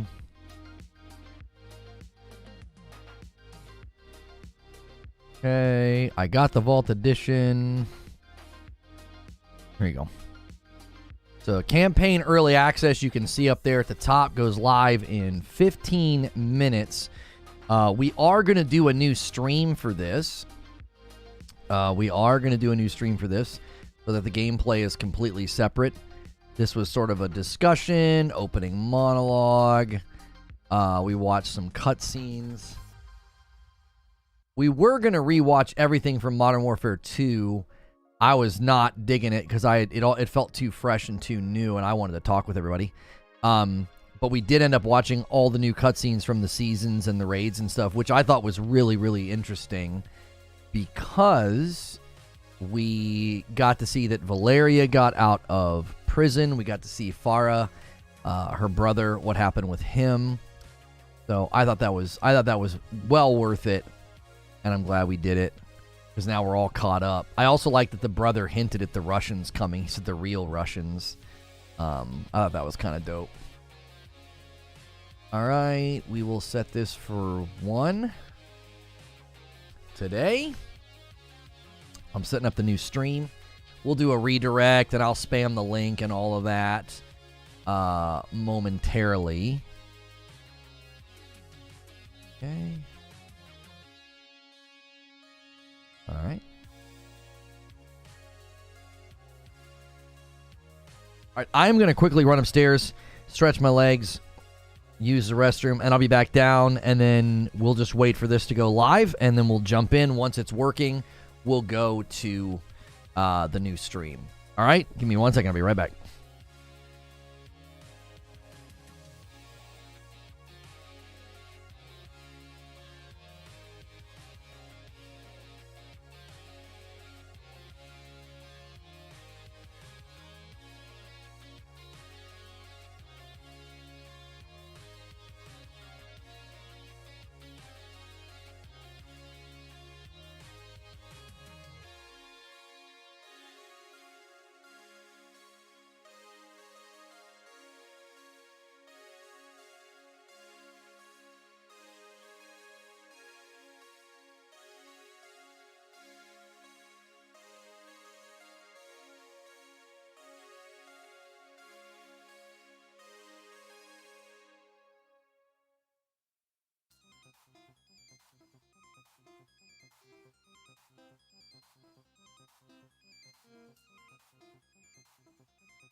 Okay.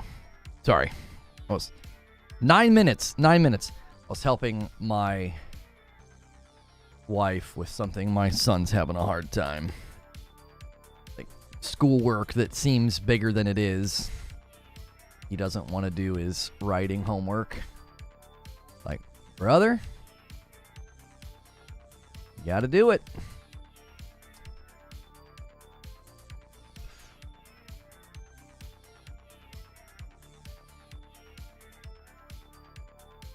All right, again, as a reminder, we're going to switch to a new stream.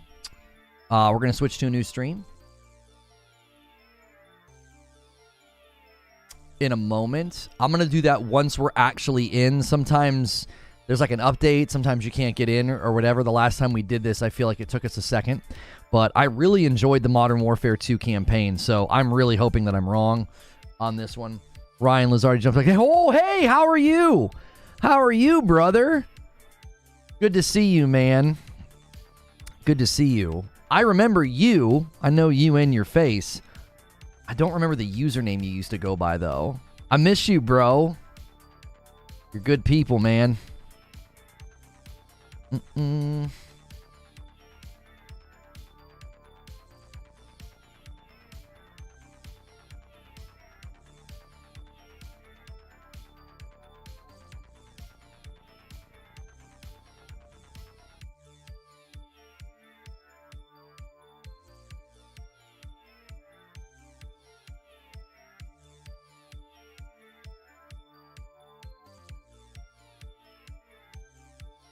Yeah, that's it. Preferred leaf. That's it. It's funny that I recognized your face. It was like I knew exactly who you were immediately. I just couldn't remember your username.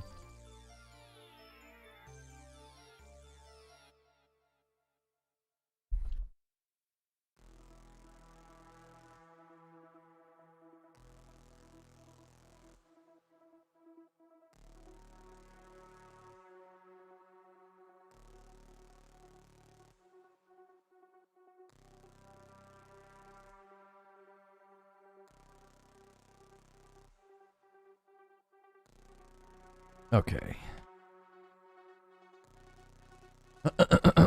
Kind of abandoned my online moniker to separate myself from people I don't want to associate with anymore.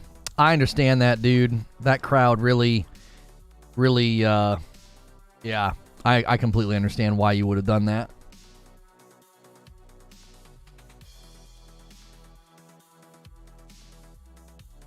Ristic, I go to put a chip in my mouth and you gift 10 members. Ristic! With the 10 bomb. Takes us all the way to 47. I'm going to gift the members that I owe you guys in the next stream 3 more members, and I will owe you 10 members. I give 5 members every 25. Thank you so much.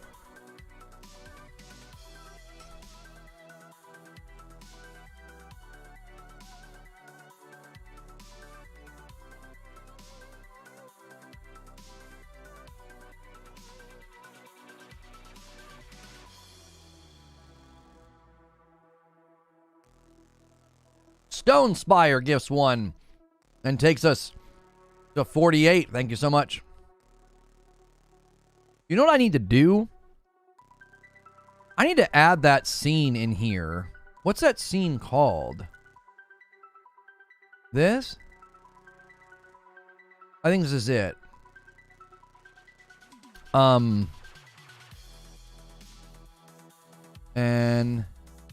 let me paste it here and put it there. So I should be able to do this. Yeah, there we go. There we go. Thank you, So Inspire. I appreciate that so much. Oops.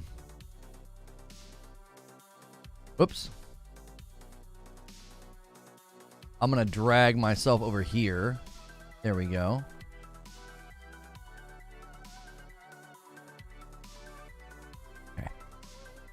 And Risik with another one. Thank you so much. Takes us to 49. You guys are going to slow walk it to 50. I love that energy. There it is. Risic, the man, the so generous, dude. So generous. Always gifting to the cause, dude.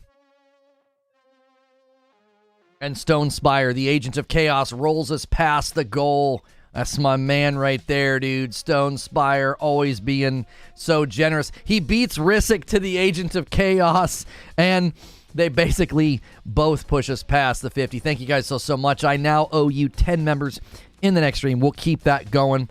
In 4 minutes, we're going to be loading up this campaign. Thank you guys so much for being here. Do me a favor, if you haven't smashed like already, hit that like button. We need 5 more.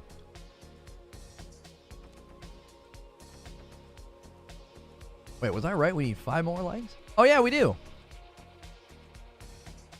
Risic says, Stone? Stone Spire snaked it from you.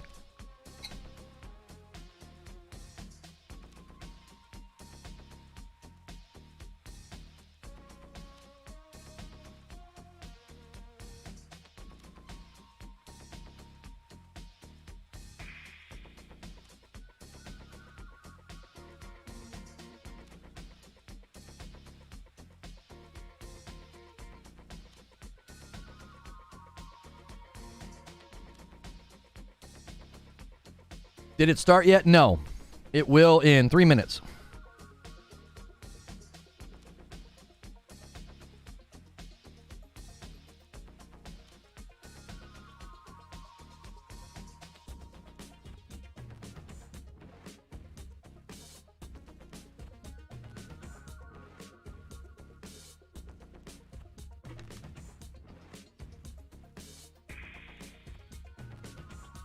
Have you downloaded it? Yes.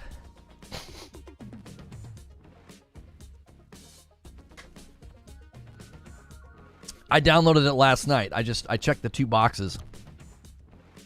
That it was like I could re-download all of Modern Warfare 2 and Warzone. I didn't do that. A lot of people were like freaking out at the install size. Risic says, you always beat me to the punch stone. How you like the gameplay so far? I haven't played yet. We are currently waiting to get in.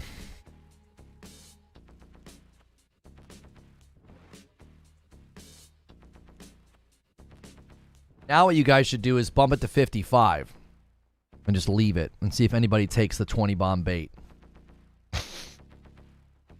See if you can get them to race to that. We did that once. We set up a 20 bomb bait, and I think like 2 or 3 people dropped 20 bombs. It was incredible. It was amazing. We blasted through our goal that day.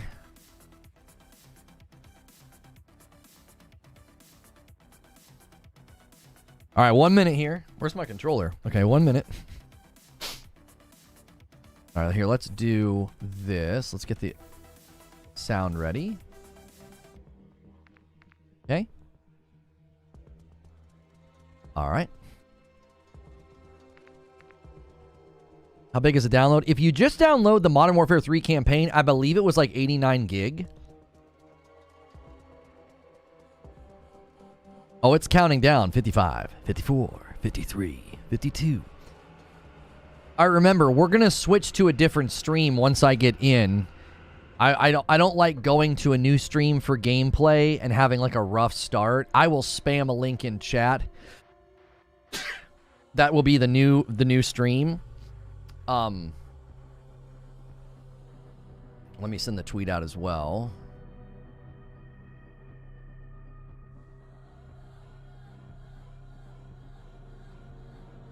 And we'll jump in here.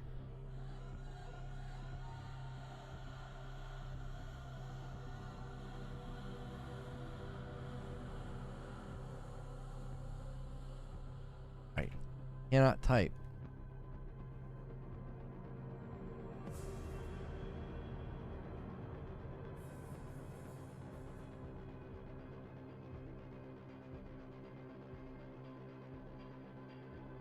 Okay. You think I have to reboot the game? We might have to reboot the game.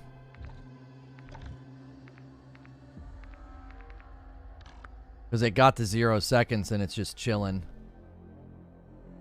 There might like be like an update that we have to download. Sometimes they do that. So that's what we're gonna do. I'm gonna close the game and restart it.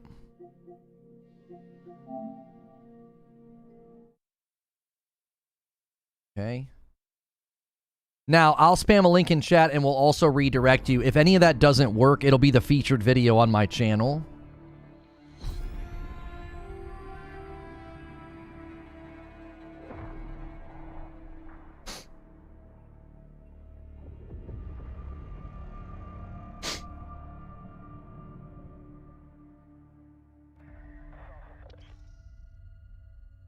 Checking for update.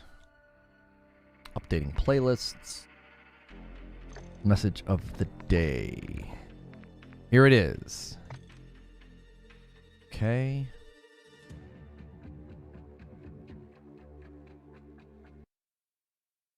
Is it gonna launch like right into a cutscene? I wonder.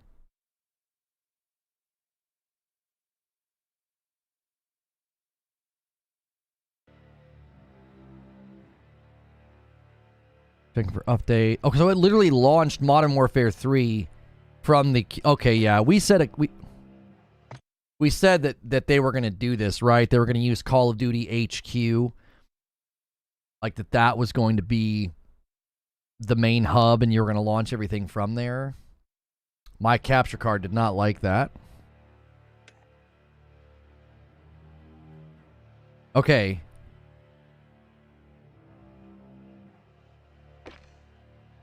Mature content notice. I understand. We'll play it on regular.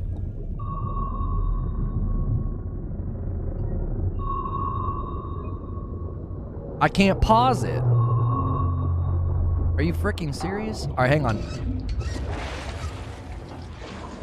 That's the link. That's where we're going.